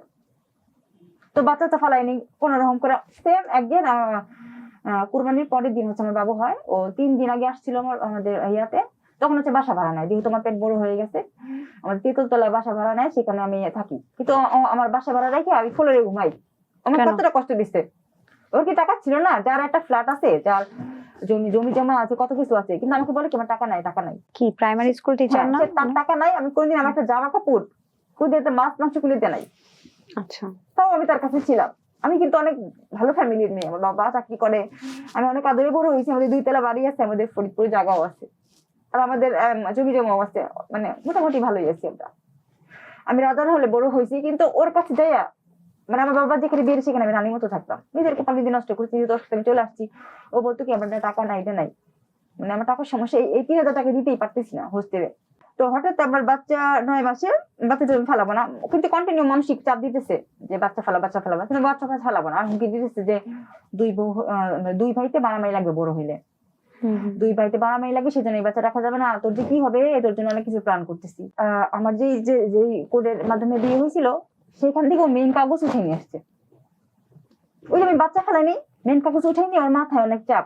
মানে সেই হলফনামা বা এফিডেভিট মেনটা উঠে আবার আমার কাছে রিসেট ব্যাগে ভরা ছিল। তখন বাচ্চা পেট নিয়ে মানে বসতে পারি না, আমার কাছে রেখে সে বাসা চলে গেছে ভুলে ভুলে। আপনার কাছে রেখে? হ্যাঁ, আমাকে বলে কি এটা ব্যাগের মধ্যে রেখে দাও, আমার একটা স্কুল ব্যাগ ছিল সেখানে। আর এতদিন কি আপনার সাথেই ছিল ওই বাসায়? বাড়ি থাকে আমার সাথে, প্রতি সপ্তাহে সাথে আসে। আচ্ছা, তো হঠাৎ আমার পাশে, যেহেতু আমার পেটে বাবু, নড়াচড়া করতে পারি না, পাশের আমার সাবলেট ছিল, তাকে বলতাম কি ওই ব্যাগটা নামাতো, ও নামাইয়া ওটা বের করে দেখি আছে, ওটা বের করে দেখি কি আমার ওইটা মেন। সেই দিন থেকে আমি বুঝে গেছি আমাকে ঠকাই দিচ্ছে। কেমনে বুঝলেন? ওই যে মেন কপি নিয়ে আসছে, কেন ঠকাচ্ছে আমি আপনি প্রুফ দেখাচ্ছি। যখন আমার বাবু হইলো, বাবু পেটে লাথি দিচ্ছে যাতে বাবুটা মরে যায়, ও লাথি দেওয়ার জন্য আমার বাচ্চা 2 মাস হওয়ার আগে হয়ে গেল বাবু, না 10 8 মাসে? মাসে জানতে পারছি, 7 মাস শেষের দিকে, তাহলে হচ্ছে 9 মাস হওয়ার আগেই আমার বাবু হয়ে গেছে। প্রিম্যাচুর বেবি হয়েছে। ওই তো মানসিক চাপ টর্চার সহ্য হচ্ছে না, পানি ভেঙে গেল। হঠাৎ আমার কুরবানির পরের দিন সিজার করা যাবে, ও আমার সিজার করবে না। সেম আমার বাবু হসপিটালে ফরিদপুর হইলো কুরবানির পরের দিন। তো তখন হচ্ছে আমার মার সাথে কথা বলা হয়েছিল, যেহেতু মা আমার পাশে কে থাকবে, তার তো মাই, পরিবারে কেউ আমার মাকে আসতে দিবে না, কেউ আমাকে দেখতে পায় না, কিন্তু আমার মা সবার বিরুদ্ধে আমাকে চলে আসছে, কারণ বাবু হবে। উনি ছিলেন না? আম্মু ছিল। আপনার হাজবেন্ড? হ্যাঁ, আমার হাজবেন্ড ছিল। তখন আমি জানি আমাকে ঠকাইতেছি, কিন্তু যে এত পরিমাণ ঠকাবে আমি সেটা বুঝিনি। সিজারের সময় আমার ওটিতে নিয়ে গেছে, একদম ভিতরে দিয়ে আসছে, কত ভালোবাসে, কিন্তু তখন মানে ওই যে ওটা উঠে নিয়ে এসে, তাও আমি ভাবিনি যে আমাকে এত পরিমাণ ঠকাবে। আমি অনেক ভালোবাসতাম, বয়স অনেক গ্যাপ, কিন্তু সেই তুলনায় মানে অনেক ভালোবাসতাম, ওর কথার মধ্যে চলতাম। আমার তো কম বয়স, আমি তো যা হচ্ছে তাই করবো, কিন্তু সেটা কখনো করতাম না। তখন আমার বাবু হওয়ার পর সিজার হইলো, কিন্তু সিজার হওয়ার পর ও সারা গ্রাম ধরে বলে কি স্মৃতির বাচ্চা হয়েছে, ওই ছেলের বাবা আমি না, ওই ছেলের বাবা অন্য কেউ। যেহেতু আমাকে পাশাপাশি বাড়ি, পাশাপাশি গ্রাম, কিন্তু আমার আম্মু হচ্ছে 3 দিন থেকে চলে যায়, হসপিটাল থেকে সিট কেটে দেয়, আমরা হচ্ছে ওই বাসায় উঠি, ফরিদপুর বাসা ভাড়া নেই, সেখানে উঠি, তার বোনের বাসায়, পাশে বাসায়। সারা গ্রাম জানে যে স্মৃতির বাচ্চা হয়েছে, ওই ছেলের বাচ্চা সে না, পুরো গ্রাম ডোজ দেওয়া হয়ে গেছে। কে? আমার স্যার, এই বাবুর বাবা। বাচ্চার বাবা? উনি কাকে মিন করতেছে? মিন করতেছে মানে চাচ্ছে যে এই বাচ্চার বাবা সে না, অন্য কেউ, অন্য বদনাম ছড়াইতে। অন্য কেউ? সেটা কি বলেছে? কাউকে ইন্ডিকেট করে বলেছে যে উনি? ইন্ডিকেট করে বলে না, খালি বলছে যে ওই বাচ্চার বাবা আমি না। আচ্ছা, তারপর? তো আমার মাত্র 3 দিন পর চলে গেছে ফরিদপুর থেকে। আমরা যাওয়ার পর শুনি কি স্মৃতির নাকি স্মৃতি ছেলে যে সারা বিশ্বে জেনে গেছে, কিন্তু ওই ছেলের বাবা হচ্ছে ও না। আমার আম্মু শোনার পর তো মাথায় খুবই খারাপ লাগছে, যেহেতু আমার মেয়ের সাথে চলে গেছে। তো ওদের ধরছে, কে বলছে বলছে কি যে অমুক লোকটা বলছে। পরে 3 দিন পর, এক সপ্তাহ পর আম্মু আমার বাসায় গেছে বাবু দেখতে। নাতি কি তেল পালিশ করতে হবে, আর কত কিছু করা লাগবে, গোসল করা লাগবে, আমি পারি না কোনো কিছু করতে, আর আমার তো অসুস্থ, আমি উঠতে পারবো না। তো তখন ও আসতে, ওকে জিজ্ঞেস করছে কি বাবা তোমাকে আমি একটা কথা জিজ্ঞেস করবো। তো বলছে কি ঠিক আছে কি, একটা কেন 10টা বলেন, কাকি তুমি কি বলছো যে এই ছেলে তোমার না? তখনও কিন্তু আমি ওর সাপোর্ট নিয়ে কথা বলতেছি, আমার মার সাপোর্ট নিতেছি না। তখন আমার আম্মুকে বলছি, শোনো আম্মু, ও কোনোদিনও বলতে পারে না, কারণ যে তার টাকা খরচ করে বাবু হয় সে আবার কখনো অস্বীকার করে নাকি? ও বলে কি না না না, আমি এই কথা কোনোদিন বলতে পারি না, কোনদিন বলতে পারি না। সেম আমার বাচ্চা 1 মাস পার না হইতে হইতে আপু হঠাৎ একদিন বলতেছি, শোন আমার তখন তখন এই শিলে শুকায় নাই, আমি হচ্ছে এভাবে হেলান্দে বসা, শুইলে উঠতে পাই না, বসলে শুইতে পাই না, শুধু বাবুকে দুধ খাওয়ানোর জন্য এবার হেলান্দে রয়েছে। আর ও আসছে হঠাৎ, রুমের মেন গেট খোলা থাকে অল টাইম, মানে চুম্বক সিস্টেম তো অল টাইম খোলা থাকে, এরকম করলেই চলে আসে। আমার রুমে তো আর কেউ আসবে না, কি আসবে? তো ও আসছে, আয়সা বলছে কি শোন, তোর জন্য আমি অনেক কিছু প্ল্যান করে রাখছি, তুই সামনে দেখতে পারবি, আর তুই তো আমার বই দিচ্ছি না। ফার্স্ট আমার বাচ্চা কেবল 1 মাস, বাসায় কেউ নাই, আমার আম্মু চলে গেছে, বাসায় আমি আর বাবু। হ্যাঁ, আমি বাসায় আমি আর বাবু। তো বলতেছে যে এই বাচ্চা আমার না। আমার আম্মুকে বলছি যে এই বাচ্চা, আমি এগুলো বলতেই পারি না। আর আমাকে হঠাৎ বলতেছে কি এই বাচ্চা আমার না, তুই আমার বৌদির স্ত্রী না, কারণ আমার কোনো কাবির নামা নাই। ওই বউ আসলে তুই ডিভোর্স খাবি। হঠাৎ করে এর মধ্যে কি ওই বউর সাথে কোনো যোগাযোগ হয়েছে বা দেখেছেন এরকম তা আমি কিছু? কোনো কিছু জানি না। যখন বাচ্চাটা হয়, একটা বাবা হিসেবে তো বাবার কোলে দেয়া হয়, বাচ্চার কানে আজান দিতে হয়। একদিনে সেরা। আজান দিয়েছে? হুম। মানে বাচ্চাকে আদর করা, বাচ্চাকে ভালোবাসা। আম্মু বলছে যে আজান দিছে, তখন তো আমাকে আলাদা পরে আনা হয়েছে। বাবু যখন দিছে তখন আমাকে আজান দিছে, আর তারপর তো আমার আম্মুকে দিছে। তারপর হচ্ছে যে একটা বল, যেটা গেঞ্জি, মানে যা লাগে এগুলো কিনে আনছে, ওইটুকু। তারপর আর বাবাকে কখনো কোলে নেয় না, আমার বাচ্চাকে সে কোনোদিন কোলে নেয় নাই। মানে এই 1 মাসে আর কোনোদিন কোলে নেয়নি? না না, আমি অনেকবার বলছি ছবি তুলো, সে ছবিও তুলবে না। সে আমাকে নিয়ে অনেক ঘুরছে, কিন্তু কোনোদিন একটা ছবি তুলে নাই একসাথে। প্রুফ রাখা যাবে না, কোনো প্রুফ রাখা যাবে না। হঠাৎ করে বলতেছি কি তুই আমার বৌদির স্ত্রী না, এই সন্তান আমার না, ওই স্ত্রী আসলে তুই ডিভোর্স খাবি, কারণ আমি 2 সংসার চাইতে পারবো না। তখন আমি আকাশে ভেঙে পড়ছি, আমার সিজার হয়েছে, আবার এখানে কাঁচা কান্না করা যাবে না, কিন্তু আমি কান্না করছি ওর জন্য আমার সিজারের এখানে শিরেই এখন মানে ফাঁক হয়ে গেছে। এগুলো আমি কখনো ভুলবো না আপু।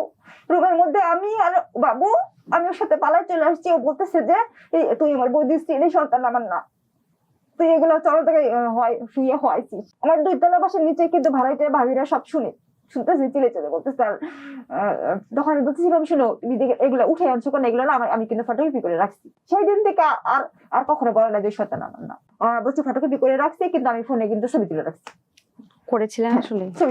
ছবি তুলে রাখছিলাম, তো ফটোকপি করে আমি পাশের বাসায় রাখতাম, কারণ আমার তো কোনো আলমারি টালমারি নাই, বা নিয়ে যেতে পারে। পরে এগুলো জানার পর, যেহেতু ওর বোন ছিল, বোনের ভাস্তি ছিল, ওর ভাস্তি আছে, সে আমার বাসায় কন্টিনিউ আমার যত যা সব নতুন করে খুঁজতো, মানে ওই মেন কপিটা, মানে আমি ফটোকপি করে সেটা কোথায়, কোনো প্রুফ রাখা যাবে না। তো সেজন্যই তো বলছে যে সন্তান আমার না। তাহলে এটা সত্যি, তাহলে আমার আম্মু যে অভিযোগ করছে যে গ্রাম ভরে বলছে যে সন্তান আমার না, তো এটা বাস্তব প্রুফ তো সে আমাকেই বললো। সেরপর থেকে আমি অ্যালার্ট যে সে আমাকে ঠকাই দিচ্ছে, তাহলে আমার প্রুফ রাখতে হবে। কারণ আপু আমার তো মানে এই সাইডে নয়, ওই সাইডে নাই, তাহলে আমি কার সাথে পালাই আসলাম, সে আমার সাথে প্রতারণা করতেছে। তাহলে আমি বুঝতে পারলাম যে সে আমাকে ঠকাইতেছে। আর বাসা থেকে বেরোনো যাবে না, বাড়ি এলাকা যায় না যে তার আমি ওয়াইফ। আমার আপু, আমার ননদের বাসায় যাওয়া যাবে না, ননদের শাশুড়ি আসতে যাওয়া যাবে না, কোনো জায়গায় কোনো বৌদ্ধ স্ত্রী সম্মান দেয় না। বলে কি তোকে আমি কোনদিন স্ত্রী সম্মান দেবো না, তোর সাথে টাইম পাস করানোর জন্য। হুট করে?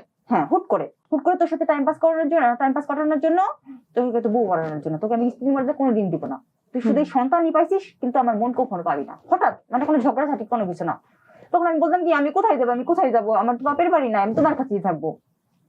কিন্তু আজ পর্যন্ত কোনোদিন মারা নাই, কিন্তু বাবু পেটে থেকে একদিন মারছে। কিন্তু হঠাৎ কখন মারলো, এগুলো বলার পর দেখতেছি আমি যাইতেছি না, কখন তুই কি সেই ইচ্ছায় যাবি না ডিভোর্স খাবি। তখন আমি বলতাম কি আমি যে কোথায় যাবো, আমার বাপের বাড়ি আছে, আমি তোমার কাছেই থাকবো। মানে আমি তো অসহায়, আমি কন্টিনিউ প্রতি সপ্তাহে আসতো আর এগুলো বলতো, আর আমি বলতাম যে আমি কোথায় যাবো, আমি তোমার সাথেই থাকবো। এগুলা করার পর তোর জন্য অনেক কিছু গুছাই রাখছিস, তুই সামনে দেখতে পারবি। আমি তো যাচ্ছি না, কোন বলে কি এই বাসা থেকে তোকে হচ্ছে পুলিশ দিয়ে বের করে দেবো। একবার বলে কি এই সন্তান আমাকে দিয়ে তুই বের হয়ে চলে যাও। আবার কয় কি এই বাসার পাশে ফ্ল্যাটে তার বাবু হয় না, তাকে 5 লাখ টাকা দিয়ে বিক্রি করে ফেলাবো এই বাবুকে। আমার বাবু তো আমি দিব না, তুই বিক্রি করবি কিভাবে? কবি তুই থানায় যা করে যা প্রতি কন্টিনিউ এরকম বলতো। কবি আমার ফালতু ভাই ম্যাজিস্ট্রেট, আমার থানা পুলিশ আমাকে কেউ কিছু করতে পারবে না। সত্যি থানায় কোনো মামলা নেই না, থানায় 50,000 টাকা দিয়ে রাখছে। আচ্ছা, তারপর কি হলো? সেই যে টর্চার শুরু। হঠাৎ তারপর আমার বাসায় মনে করেন যে পেঁপে আর লাউ কিনে দিয়ে যায়, আমি সেগুলোই কন্টিনিউ খাই। অনেক সময় বাজারও থাকে না, আমি মাছের প্লাটে ভাত খেয়েছি। তখন তো আপনার মানে ব্রেস্ট ফিডিং করাতে হচ্ছিল। শুধু লাউ পেঁপে। তার বোনের বাসার পাশে, সেখানে যাওয়া যাবে না। তো কিছুদিনের মধ্যে তো আমি সুস্থ হয়ে গেলাম, আমি হাঁটাহাঁটি করতে পারি। তো পাশের এক ফ্ল্যাটের পরে হচ্ছে তার বোনের বাসা। তার বোনের আমার বাসা আসতো, তো তার শাশুড়ি আসলে আমার যাওয়া যাবে না। তার বাসার বাড়িওয়ালা জানে গেছে যে আমি তার ওয়াইফ। সেটা জানার পর ওই যে ফার্স্ট কার বাসার বাড়িওয়ালা? আমার ননদের বাসার বাড়িরা জানে গেছে যে আমি তার ওয়াইফ, তার ভাবি হই আমি, বড় ভাইয়ার বউ।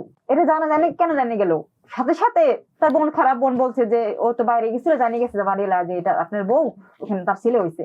পরে তাকে নাকি বাড়িওয়ালা দেখছে, দেখে বলছে এই তোমার নাকি ছেলে হয়েছে, তুমি বলে এখানে বউ নিয়ে ভাড়া থাকো।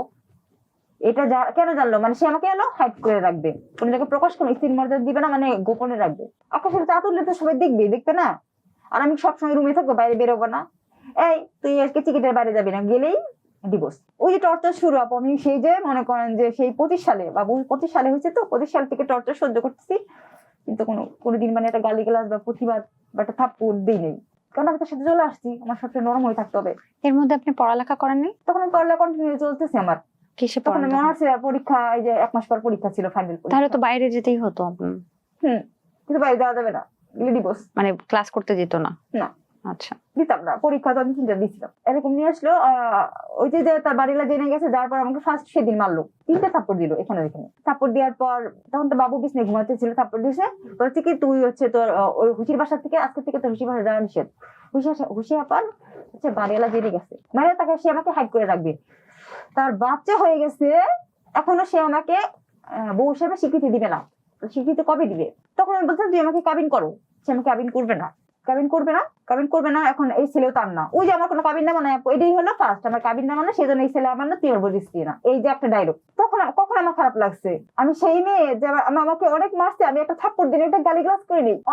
আমার বাচ্চারা আমি দুধ খাইছিলাম, তখন আমাকে মারছে, তো আমি একটা টু শব্দ করি নেই। ওর ভাস্তিরা আমার ফোন চেক করতো, কি দাও তো আন্টি, কোনদিন আমাকে মামি বা কাকি কেউ বলে ডাকতো না, ওই যে বলছে, তো আমার ফোন চেক করতো, ফোন থেকে আসতো আমার ফোন দিয়ে আমি গেমস খেলবো, সত্যি আমি দিতাম। ওই ফোন নাম কিনে ফোনে চেক করে ওই যে ছবি তোলা ছিল সেগুলো সব ডিলিট করে রাখতো, কিন্তু ডিলিট করলে তো রিসেন্টলি ডিলিটে থাকে, ওরা তো সেইটা জানে না। পরে আমি চেক করতে দেখি ওই ছবিগুলো নাই, রিসেন্টলি ডিলিটে থেকে আমি আবার গুলো এনে রাখতাম, সেগুলো আবার পাশের ফ্ল্যাটে হচ্ছে আমি ভাবিদের বলতাম, সেই ভাবিরাও শয়তান, ভাবিরা বলে দিচ্ছে যে স্মৃতির কাছে কিন্তু এখন ওগুলো আছে। এরপর জানার পর সে আমার ফোন ভেঙে ফেলায়, মানে তার বোনরাও জানে, বোন ভাস্তি সবাই জানে যে এগুলো হচ্ছে পুরুপ রাখা যাবে না। দেখেন আমি একটা অসহায় মেয়ে, আমার বাবা মা কেউ সাপোর্ট নেই, ওর সাপোর্ট নিয়ে আমি চলে আসছি, ওরা এখন আমার ফ্যামিলির সাথে আমার সাথে বেমানি করতেছে, আমার সাথে নাটক করছে, সবাই আমাকে ঠকাইছে, আমার সাথে বিশ্বাসঘাতকতা করছে একদম চরম ভাবে, মানে এত পরিমাণে ঠকাইছে যে একটা মেয়ে সুইসাইড করতে পারে। ও বলে কি শোন, তোর আর তোর বাচ্চাদের হচ্ছে মাইরা ফ্যানে ঝুলে রাখবো, মানে থানা পুলিশ কেউ কিছু করতে পারবে না। ওর খালাতো ভাই সরোয়ার হোসেন ঢাকা এখানে চাকরি করে, ম্যাজিস্ট্রেট, এখানে একটা ফোন দিবে, আমার কিছুই হবে না। সেই জন্য সে মেয়েদের সাথে যা ইচ্ছে তাই করে, তাহলে অপরূপ হয়ে গেল। কাউকে থানায় করে দেখলে বারবার বলতেছে, কিন্তু আমি থানায় করে দেবো, টাকা দেবো কোথায়, আমার তো টাকা নাই। আমাদের কথার প্রসঙ্গে অনেকের নাম উঠে আসছে, যেটা আপনার মুখ থেকে আমরা শুনেছি। আমরা এখানে জীবনের গল্প শেয়ার করি, কাউকে ব্যক্তিগতভাবে দোষানোর জন্য বা ব্যক্তিগতভাবে কারো নাম উঠে আনানোর জন্য কিন্তু এই শোটা করা হয় না। তবে যাদের নাম উঠে আসছে, ঘটনা প্রসঙ্গে উঠে আসছে, একটু বলে রাখি, যেহেতু এটা একটা গণমাধ্যম, সবার কথা বলার স্বাধীনতা আছে, সেই স্বাধীনতা থেকেই হয়তো উনি অনেকের নাম বলছেন। এক্ষেত্রে তৃতীয় পক্ষ বা দ্বিতীয় পক্ষের যদি কোনো কিছু বলা থাকে, তাদের জন্য গণমাধ্যম উন্মুক্ত এই সেটে, যে উনি যদি কোনো ভুল ইনফরমেশন দিয়ে রাখে, সেটাও কিন্তু সেখানে আমাদের এখানে প্রুফ করার মতো, মানে আপনারা এসেও প্রুফ করতে পারবেন। তাই উনি যে মুখ দিয়ে বলছে সেগুলোই ছিল সত্য, এটা কিন্তু ধারণা করা যাবে না। অবশ্যই সেটার জন্য আইন শৃঙ্খলা বাহিনী আছে। আচ্ছা, তারপর আমার বাচ্চাকে আমি আমার বাচ্চার সাথে ছবি তুলি, মানে কন্টিনিউ এরকম চাপাচাপি করতেছে, ডিভোর্স খাবি, প্রতি সপ্তাহে আসে খালি ডিভোর্স খাবি।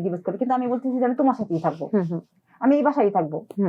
বাসায় বাবুর আমি থেকে সে আমার সাথে আসে না। হঠাৎ জুন জুলাই আগস্টের দিকে সে তার ওই বউকে বিয়ে করে ফেলে। ওই বউকে আমাকে ফোন দিয়ে বলতেছি কি আমি কিন্তু ওই আগের বউকে বিয়ে করে ফেলছি, তুই এখন ডিভোর্স খাবি। মানে আগের ওয়াইফ প্রথম স্ত্রীকে আবার বিয়ে করে 10 বছর পর বিয়ে করে ফেললো, 10 বছর মেবি 17 সালে ডিভোর্স, 16 সালে ডিভোর্স দিছে, আর এই যে 25 সালে সে বিয়ে করে ফেললো আমার বাবু হওয়ার পর। তাহলে আমার বাবু হওয়ার পর যে সে 10 বছরের স্ত্রী আনার তো কোনো ই নাই, ডিভোর্স দিয়ে স্ত্রী আনার কোনো মানে মুসলিম ইয়ার থেকে অনুমতি নাই। আপনি যদি মুসলিম রীতি, আমি এটা জানি না, যদি মুসলিম রীতির কথা বলেন তাহলে তো বিপরীত দিকে আনা যায় না। আপনার ভুল যেটা আমার প্রথম মনে হয় যে ইসলামিক নিয়মে তো আপনি বিয়েই করেননি, কলেমা হ্যাঁ। পড়ে যে বিয়েটা করার কথা সেটাই তো হয়নি। তার মানে আপনার ইসলামিক নিয়মে চিন্তা করলে আপনার এই সন্তানটাও তো অবৈধ, তাই না? হ্যাঁ, পুলিশে বলে। হঠাৎ বলতেছি কি আমি হচ্ছে 10 দিন সে আমার সাথে কোনো কন্টিনিউ কথা বলে না, আমার পাশে করে বাজার নাই, আমি মাছির পাশের ফ্ল্যাটের ভাবিদের পাশে থেকে ভাত খাই আর কান্না করি। কারণ তখন আমার পরিবার থেকে কোনো সাপোর্ট পাইতেছি, কারোর কাছে কোনো সাপোর্ট পাইতেছি না, কান্না করতেছিলাম। যেহেতু বাচ্চা, আমি না খেলে দুধ পাবে না, বা ভাবির আমাকে সান্ত্বনা দিতেছিল, তাদের বাসায় আমি খাইতেছিলাম। তো হঠাৎ আমার ফোনে হঠাৎ আমি খালি ফোন দিতেছি তাকে, কিন্তু আমি তখন জানি না যে সে তো আগের বউকে আবার বিয়ে করে ফেলছে। তো হঠাৎ ফোন দিয়ে বলতেছি কি যে আমি আগের বউকে বিয়ে করে ফেলছি, তুই এখন ডিভোর্স খাবি তো খাবি। এই ফ্ল্যাটে হচ্ছে ওই বউ, আমি আর ওই সন্তান, আমার মা থাকবো। কোন ফ্ল্যাটে? আমি যে ফ্ল্যাটে ভাড়া থাকি। কয়েকদিন নভেম্বরে ডিভোর্স খাবি, ডিসেম্বরে এই বাসায় ওই বউ নিয়ে থাকবো। তখন আমি বলতেছিলাম যে তাহলে আমি কোথায় যাবো, তুমি ওই বউ বিয়ে করে আমার কাছে অনুমতি নিছো? কাকে তুই তো আমার কোনো বউ দিচ্ছিস না। ওই যে ফোন ভেঙে ফেলছে, আমার কোনো ফোন নাই। আমি ভাবিদের ফোন দিয়ে কথা বলতেছিলাম, ভাবিদের ফোন দিয়ে, ভাবি একটু ফোন দেন তো, তাদের ফোন থেকে একটু ফোন দেন, রিকোয়েস্ট করতে হয়। নিজের ফোন তো ভেঙে ফেলছে, ও ফোন দিয়ে ভেঙে বলে কি তোর তো সব ডকুমেন্ট শেষ, কোনো ডকুমেন্ট নাই, থানায় যা করে যা, থানায় যা করে যা, থানায় করে তো ডকুমেন্ট লাগবে, আমার কোনো ডকুমেন্ট নাই, সব ডিলিট করে ফেলছি। আমার কোনো ডকুমেন্ট ডিলিট করে ফেলছে, আমার কোনো কিছু না। আমার একটা টাকা দিয়েও জানা যে আমি থানায় যাবো বা হসপিটালে যাবো বা ট্রিটমেন্ট করবো। কোনদিন এই 4 বছর একটা জামা কাপড়, একটা স্যান্ডেল কোনো কিছু কিনে দেয় না। খালি আমি ডাক্তার দেখলে ডাক্তারের খরচ দিচ্ছি মেবি, তাছাড়া কোনোদিন কোনো খরচ দেয় নাই। বলছে কি তোর বাচ্চারা তোর দেখতে ইচ্ছা করে না, তোদের আমার দেখতে ইচ্ছা করে, তোর বাচ্চার প্রতি আমার একটু মায়া নাই, আমার সন্তানের প্রতি কোনো মায়া নাই, কিন্তু তোমার সাথে বাবার সাথে একটা ছবি তুলি করে নাও। কি ওরা আমার কোলে নিতে ইচ্ছে করে না, যে বাচ্চাকে দেখতে ইচ্ছে করে না, বাচ্চাকে কোলে নেবে না, ছবি তুলবে না, দুজনে ছবি তোলা যাবে না। ওকে ছবি তুললে ওর চোখে সমস্যা হবে, প্রতিটা টাউটের বাচ্চা টাউট, সে বাচ্চার সাথে ছবি তুলবে না, কোনো ছবি তোলা নাই। আর বলতেছিল কি যে তোর আর তোর বাচ্চার মধ্যে আমার একটু মায়া নাই, বুঝিস না এই বাসায় কেন আমি আসি না। তাও আমি তার সাথে ছিলাম, যে আমার বাচ্চাকে স্বীকৃতি দেয় না, তার তো আমার দরকার নাই, তাও আমি তার সাথে থাকার জন্য ছিলাম। অনেক মারছে আমাদের। ওর বোনদের বলে যে বাবুর এখানে মাথায় চুল কেটে ফেল, কেন? ওরা মেরে ফেলবে। আমার শাশুড়ি আমার মানে আমার হচ্ছে ওর ভাস্তিকে বলতেছে, ভাস্তি আমার শাশুড়িকে বলতেছে জানো চাচু না ওকে মেরে ফেলাতে। ওই যে আপু আমি কি বলছিলাম যে 2 ভাই 2 ছেলে বড় হলে মারামারি লাগবে, সম্পত্তি নিয়ে 2 ভাই মারামারি লাগে না, সৎ ভাই না সেটা। কিন্তু এত বছর বলছে যে ওই ছেলেরা আমি নিয়ে এসে তুমি পালবা। আমি বলছি ঠিক আছে ওই ছেলে আমি পালবো, আর আমার ছেলে হলে আমিও পালবো, আমার নিজের সন্তানের মতো পালবো। কিন্তু 2 ভাই মারামারি, ওনার কি অনেক সম্পত্তি ছিল যেটা নিয়ে মারামারি করার ব্যাপার ছিল? না, তাহলে কি নিয়ে মারামারি করবে? ওই আমাকে বলতেছে, নিজেই বলতেছে যে কোনো সময় সম্পত্তি কোনো কিছু পাবে, সব আগের বউ পাবে, সেজন্য আমার ছেলেকে মেরে ফেলবে। আচ্ছা, তারপর কি হলো? তারপর তো কন্টিনিউ এরকম করতেছে। ওর দাদি ওকে বলতেছে শোন, মার মতো চরিত্র হয়েছে, মার শরীরে রক্ত না, তোর কোনদিন ভালো হবে না, তোর কোনদিন ভালো হবে না। আমার বাচ্চা তখন 2 মাস বয়স, আপনার সামনে? আমার সামনে। কিন্তু কিছু বললেই আমি খালি বলছি কি মা আপনার আমাকে কিছু বলবেন, আমার বাচ্চাকে বলবেন না কিছু, কোনো তো নিষ্পাপ। এই কথা বলার সাথে সাথে বলে কি শোন, ও আসলে আমার ছেলে আসলে কঠিন ঝামেলা লাগাই দিব। এর মানে কি ওদের প্ল্যান ছিল, মানে ওদের প্ল্যান ছিল হচ্ছে একটা ঝগড়া লাগাই আমাকে এই ফ্ল্যাট থেকে বের করা। কিন্তু আমি তো এগুলো বুঝি নাই আপু। কিন্তু আমার সামনে আমার সন্তানকে মাইরে ফেলাবে আমি শুনতেছি, তারপর আমার সন্তান হচ্ছে চিমটি দেয়, আমার সন্তানকে মারে, আমার সন্তানকে এখান থেকে চুল দিয়ে কেটে ফেলা, এগুলো আমার ব্যাগে আছে। কি চুল? এখান থেকে রেজার দিয়ে চুল কেটে ফেলছে। আমি বলছি কি আমার ছেলে চুল কাটছে কেন, ওর বোনটা এই যে এখান দিয়া, আর এই চোখে এখানে ঘুষিয়ে দিছে, এগুলো সব প্রুফ আমার আছে, ফেসবুকে ছাড়ছিলাম। ফেসবুকে কেন ছাড়ছিস, সবাই দেখে ফেললো। তারপর থেকে আবার মারছে আমার অনেক, আমার সিজার এখানে মারছে, আমার এখানে মারছে, আমার পা ইনফেকশন হয়েছিল সেখানে মারছে, আমার হাতে এখানে 5টা নখ বসে গেছিল, 2 মুখে মাথায় মারছে, চোখে মারছে, অনেক মারছে। তাও আমি ওকে একটা কোনদিন থাপ্পড় দিইনি, কোনদিন একটা অসম্মান করে কথা বলিনি। কিন্তু তুমি আমাকে ঠকাবা, আমাকে মারতেছো, তুমি এখন ওই ছেলেকে ওর প্ল্যান সব সাকসেস, ওই বউকে বিয়ে করে ফেলছে, তাহলে আমার ছেলে কি হবে? পরে আমাকে মাইরা ফোন ভেঙে ফেলছে, আমার তো কোনো কিছু নাই, কারোর সাথে যোগাযোগ বিচ্ছিন্ন আমার ছেলেকে। তাও আমি আমার ছেলেকে নিয়ে ফরিদপুর থেকে বাসা থেকে মাইরে সে আমাকে গ্রামে নিয়ে এসলো। এ যাবৎ সে আমাকে কোনোদিন গ্রামে নিয়ে এসে নাই, কোনদিন স্ত্রীর মর্যাদা দেয় নাই। আর গ্রামে সবাইকে জিজ্ঞেস করতো সিটি কোথায়, ও বলতো কি সিটি কোথায়, আমি জানবো কেন, তাহলে এখন সিটি কোথা থেকে আসলো? হঠাৎ করে সে আমাকে গ্রামে নিয়ে গেছে মাইরা। ওই যে ওই বউকে বিয়ে করে ফেলছে, ওই বাসায় ওই বউকে উঠেবে। আমাদের ওই বাসাটা ডিসেম্বর মতো ছিল ভাড়া, কিন্তু সে আমাকে অক্টোবরের 16 তারিখে মাইরে নিয়ে যায়, ওর ভাস্তি আমাকে বাসায় নিয়ে যায় গ্রামের বাড়িতে। ওর ভাস্তি? হ্যাঁ, কিন্তু কোনোদিন জানতো না ওই গ্রামের বাড়িতে, কোনদিন নেয় না, কোনোদিন যে সে আমাকে বিয়ে করছে সে জানা। তাহলে এখন ছেলে কোথা থেকে আসলো? একদিকে বলে যে ছেলে আমার না, যে দিনকে বলছি যে ডকুমেন্ট আমার কাছে আছে সেদিন থেকে আর বলে না যে ছেলে আমার না। কিন্তু মনে থাকা কথা আছে, গ্রামের বাড়িতে চলে আসার পর সে আমাকে কন্টিনিউ আবার মারে। কাকি তোকে এখানে আছে যাতে এমন মার করতেছি, তুই তো অন্য কোনো মেয়ে হলে চলে যাইতো, তুই কেন যাচ্ছিস না? আপু আমার খাবার দে নাই জানেন, ওর মা পুরো দুধ খেয়ে কয় কি যে তুই হলো চিঠি সব দুধ খেয়ে লাইছে। আমার খাবার দেন, এই কষ্ট আমি কোনোদিন ভুলবো না। মাছ রান্না করে খেতে আজকে মাছের নিয়ে আজকে আমি মাথা খাইতে পারবি না, মাছ খেতে পারবি না। ওর মা আরো কয়। আর আগে বলতো কি, শোনো আমার এই বাসায় এলো কেউ নাই, কিভাবে পটাইতো। আমি বলতেছি, বলতো কি তুমি আমি আর ওর মা এত এত রান্না করবা, খালি খাবা, খাইয়ে খাইয়ে উঠাবা, আমার কাছে তোমার চেহারা অনেক সুন্দর হয়ে যাবে। এই জিনিস সুন্দর নমুনা আপু, আমি সুখাই এমন হয়ে গেছিলাম।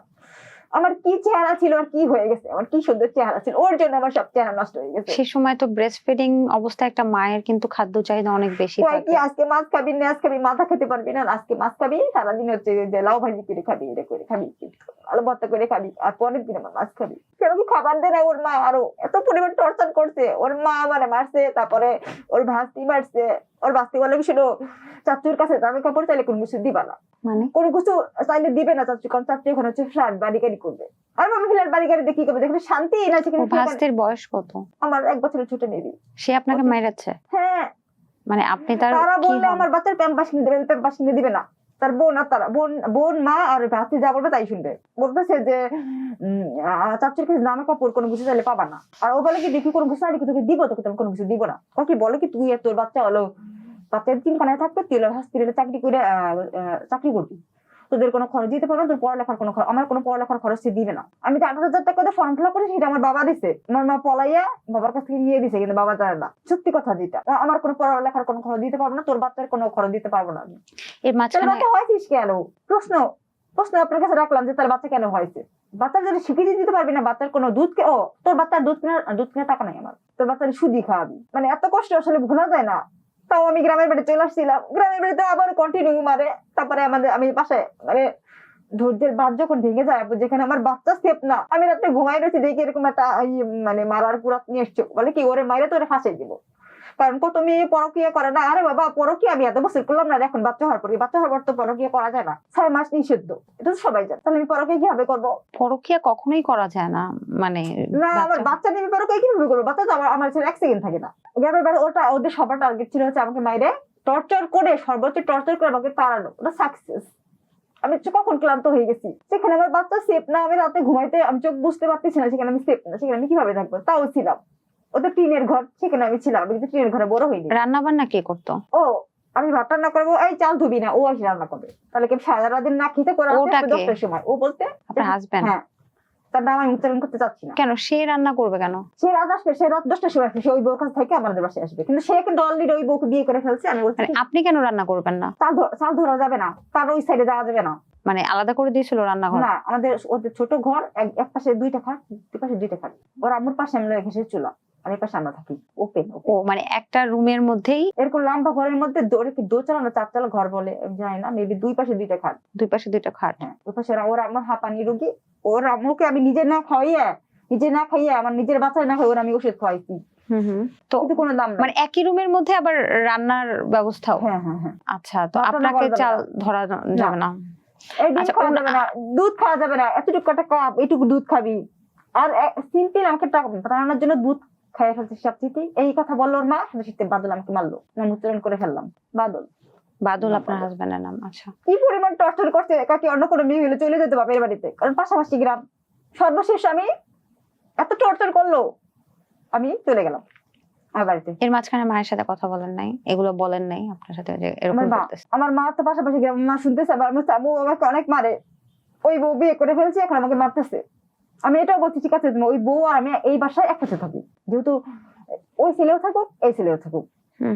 তখন আমার ফ্যামিলির সাথে কোনো যোগাযোগ নাই, কিন্তু সে মানবে না। মানে তার মেন টার্গেট, সে 2 সংসার চাইতে পারবে না, সেজন্য আমাকে সে রাখবে। তাহলে আমাকে আনছিস কেন? আর এই ছেলে শিখিতে না, এই ছেলে আমার না, তুই আমার বৌদির স্ত্রী না, এই ছেলের প্রতি আমার কোনো মায়া নাই। ও প্যাম্পাস, বাবু ছেলে প্যাম্পাস নিয়ে শুতে, প্যাম্পাস আমি না, প্যাম্পাস কিনে দিবে না, সে জামা কাপড় সে কোনো কিছু কিনে এনে দিবে না, তোর প্রতি আমার কোনো টান নাই, তোদের আমি 1 টাকা খরচ দিতে পারবো না। সে নিজের মুখেই বলে যে সহায় সম্পত্তি পেনশন সব ওই বোর কথা, তুই তো দিয়ে দে দি ভাই, তা তুই আবার আনছিস কেন? আমার জীবনটা কেন নষ্ট করলে? আমার এই বাচ্চার ভরণ পোষণ কে দিবে? তাহলে অবশ্যই আমার করে দেওয়া লাগবে। তাও আমি করে মামলা করিনি। আমি আমার বাপের বাড়িতে ছিলাম 15 দিন পরও আমি মায়ের খাইছি, অনেক মারছে আমাকে, তাও আমি 15 দিন ছিলাম আমাদের বাড়িতে। আমার বাড়িতে সে আমার ফ্যামিলি কোনোদিন উঠাবে না, আমার ভাবি ভাই সবাই অনেক রাগি, কেউ আমাকে উঠাবে না। 4 বছর পর সেই ভালোবাসাটার জায়গাটা তো নাই। কত সালের ঘটনা বলছেন এখন? এই যখন 26 চলে, এত বছর বাবা মার সাথে কোনো যোগাযোগ ছিল না। আপনি তো পালানের মনে হয় কত 22 সালে? 22, 23, 24, 25, 26, 4 বছর পর। 4 বছর বাবা মার সাথে যোগাযোগ নাই। আমার বাদল আমাকে মারে, আমি মায়ের অত্যাচারে পরে মাদ্দাররা আমাকে নিয়ে যায়, বাবা মা? বাবা মা এসে মাদ্দাররা বসে আমাকে নিয়ে যায়, যে ও কয়দিন পর আসবে। যেহেতু ছেলে হয়ে গেছে এখন রাগ করে, রাগ মাথায়, যেহেতু ও বড় তাও মাথায় রাগ রেখে কিন্তু লাভ নাই, কারণ ছেলে হয়ে গেছে। আব্বু বলতেছিল যে নাতি হয়ে গেছে এখন, মানে ওরা যেভাবে ভালো থাকুক না, মাথা ব্যথা নেই মানে। তারপরে আমার বাবা 15 দিন ছিলাম, 15 দিন পর বলছি কি আমি যাবো, কিন্তু সে আমাকে কিন্তু অনেক মারছে, তাও কোনো রাগ নাই। বলছি কি আমি যাবো, সত্যি আমি জোর করে আমাকে নিয়ে গেল। গেলাম, যাওয়ার পর সে আমাকে আবার মারলো। এরকম কন্টিনিউ করতে সে আমাকে অনেকবার মারছে। তার কাছে আমি 3 দিন ছিলাম। 3 দিনে ওর মা আরো আমার অনেক মারছে। মারার পর শেষ সন্ধ্যাবেলা স্কুল থেকে আসতে সন্ধ্যাবেলা এসে এখন কোথায় ছিল, স্কুল তো 4টার সময় ছুটি হয়, আর ওখান থেকে 10-20 মিনিট লাগে আসতে। তাহলে আমাকে এতক্ষণ সে কোথায় ছিল? অবশ্যই সে ওই বউর কাছে ছিল। তো আমাকে সেদিন এসে সন্ধ্যাবেলা আবার মারলো। মারার পর হচ্ছে সর্বশেষ নভেম্বর মাস অনেক মারলো। মারার পর আমি সেদিনই বললাম যে 2026 তো না, তাহলে মনে হয় আপনি 25-এর কথা বলছেন। হ্যাঁ 25 সালে গত বছর নভেম্বরে আমাকে শেষ মারলো সন্ধ্যাবেলা। তারপর সেদিন আমি শেষ তার কাছে চলে আসলাম। সেদিন সে আমাকে অনেক মারছে। আমার বাচ্চা দুধ খাইতেছিল, আবার এইখানে একদম 5টা নাক বসে গেছে। কেন মারতেছিল? কি বলছিল? মানে তুই আসিস দেখে আমি আমার মা সুখ হয়ে যাওয়া লাগছি, তুই আসলে আসিস কি আমাকে বেশি বেশি খরচ হওয়া লাগছে। কি আমার তোর এদিকে থাকতে ইচ্ছে করতেছে না, আমার একটু মন চাচ্ছে মনে জায়গায় থাকতে। কি আমরা ফরিদপুর চলে যাবো, বাসা খাইয়া বাসা তালা মাইরে তোরে তোর সন্তানটা ঘরে রেখে চলে যাবো। আর বলছে কি তোরে মাইরে হালাইয়া ও দুজন ফ্যানে মাইরে ঝুলে এরকম আর কিচ্ছু হবে না, থানা পুলিশ আমার কেউ বুঝতে করতে পারবে না। আমি টাকা দিয়ে সব ইনপাট করে দিব। এখনো বলে, এখনো আমাকে হুমকি দেয় লোক দিয়ে। আচ্ছা, আপনি যখন আবার মায়ের বাসায় 15 দিন থেকে আবার চলে আসলেন, সেই সময়টা মানে কিছু না মনে করলে কিছু জিজ্ঞেস করি আমি আপনাকে। আমি শুনেছি বিয়ের পর মানে সাধারণত মেয়েরা যদি মায়ের বাসায় গিয়ে ওঠে, তাহলে মায়ের বাসার বিভিন্ন মানুষের কাছ থেকেও কিছু কথা শুনতে হয় যে পারলি না তো সংসার করতে, আবার আমাদের কাছেই আসলি, যেহেতু আপনি পালিয়ে গিয়েছিলেন বাবা মার অমতে। এবং তখনও আমি শুনেছি যে মায়ের বাসার ওই খোঁটাটা নাকি অনেক কষ্ট হয়, অনেক বুকে গিয়ে বিঁধে। এরকম কোনো সিচুয়েশন হয়েছিল? এখন এই খুঁটাটা আমি ফিল, আমার মানে কেউ বলে না, কিন্তু বাইরের লোক বলে, আমার কানে আসে।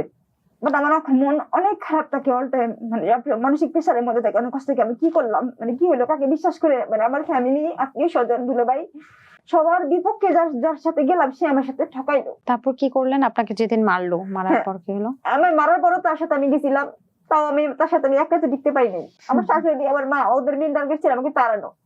ও বলতো যে নভেম্বর হচ্ছে সিটিকে ডিভোর্স দিব, ডিসেম্বর হচ্ছে ওই আগের বোন নাম কি ওই বউকে আনবো। মূল টার্গেট এইটা। আর ওর বোনদের বলতো শোন, ওর সাথে কেউ কথা বলবি না, ওর বাসায় কেউ যাবি না, কারণ যাকে আমি রাখবো না তার সাথে কোনো কথা বলা নাই, তার সাথে কোনো কথা বলার দরকার নাই। সবাই আমাকে অনেক ভালোবাসতো, বোন সবাই অনেক ভালোবাসতো। জাস্ট ওর কথার পরের থেকে আমাকে কেউ ভালোবাসে না। শাশুড়ি বলে কি ওর দেখতে ইচ্ছে করে না, কিন্তু এত বছর তাহলে ভালোবাসতি কেন? তাহলে অবশ্যই স্বার্থে ভালোবাসতি। কি স্বার্থ? স্বার্থে বলতে ও বলে কি আগের বউ এত টাকা চাইতো, শুধু আগের বউ এত টাকা দিছে, সিজারে টাকা দিছে, 2 লাখ টাকা দিছে, সিজারের সময় এমনি টাকা দিছে, এমনি নাকি তাকে 2 লাখ টাকা দিছে। এখন আমি খালি বলতাম কি আমাকে তো আসলে ফ্যামিলি কত ভাবে বিয়ে দেয় না যে টাকা দিবে, মানে আপনার ফ্যামিলি থেকে টাকা চাইতো? টাকা চাইতো, লোভি ওদের ফ্যামিলি হচ্ছে লোভি, মিথ্যাবাদী, তাও। আচ্ছা, তারপর কি হলো? তারপরে এরকম বলতো, আমি বলতাম কি আমি তো প্রেম করে আসছি, আর আমাকে তো ফ্যামিলি তো বিয়ে দেয় না, তোমার টাকা পয়সা কে দিবে, আর তোমার সাথে প্রেম করে আসছি, তোমার সাথে এমন কেন করতেছো, তোমার জন্য আমি কি না করি নেই, তোমার জন্য আমি আমার রাজপ্রাসাদ ছেড়ে চলে আসছি, তোমার জন্য কোনদিন একটা জামা কাপড় চাইনি। বলে কি শোন, আমার অনেক টাকা, কিন্তু তোর কাছে আমি কাক সাইতে থাকি। কত এখন থেকে আমি যা করবো সব মুখে মুখে বলে করবো। কত তুই ডিভোর্স খাবি 2 and 2।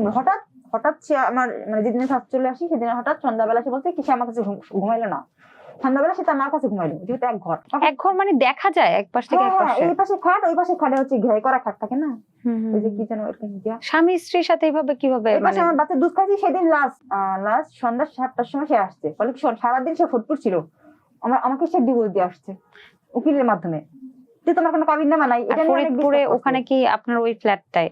ওই ফ্ল্যাট ভাড়া আছে, কিন্তু আমাকে নিয়ে আসছে মাইরা। তাহলে ওখানে কাউকে উঠাইছিল? কাউকে উঠেছে কেন জানো না, তো কোনো ফোন নাই। আচ্ছা, তো আমি তো বাড়িতে, তাও আমি আমার নিজের রাস্তায় আমি গ্রামে চলে আসি, যে এখানে তাও তো আমি সুখে সংসার করি।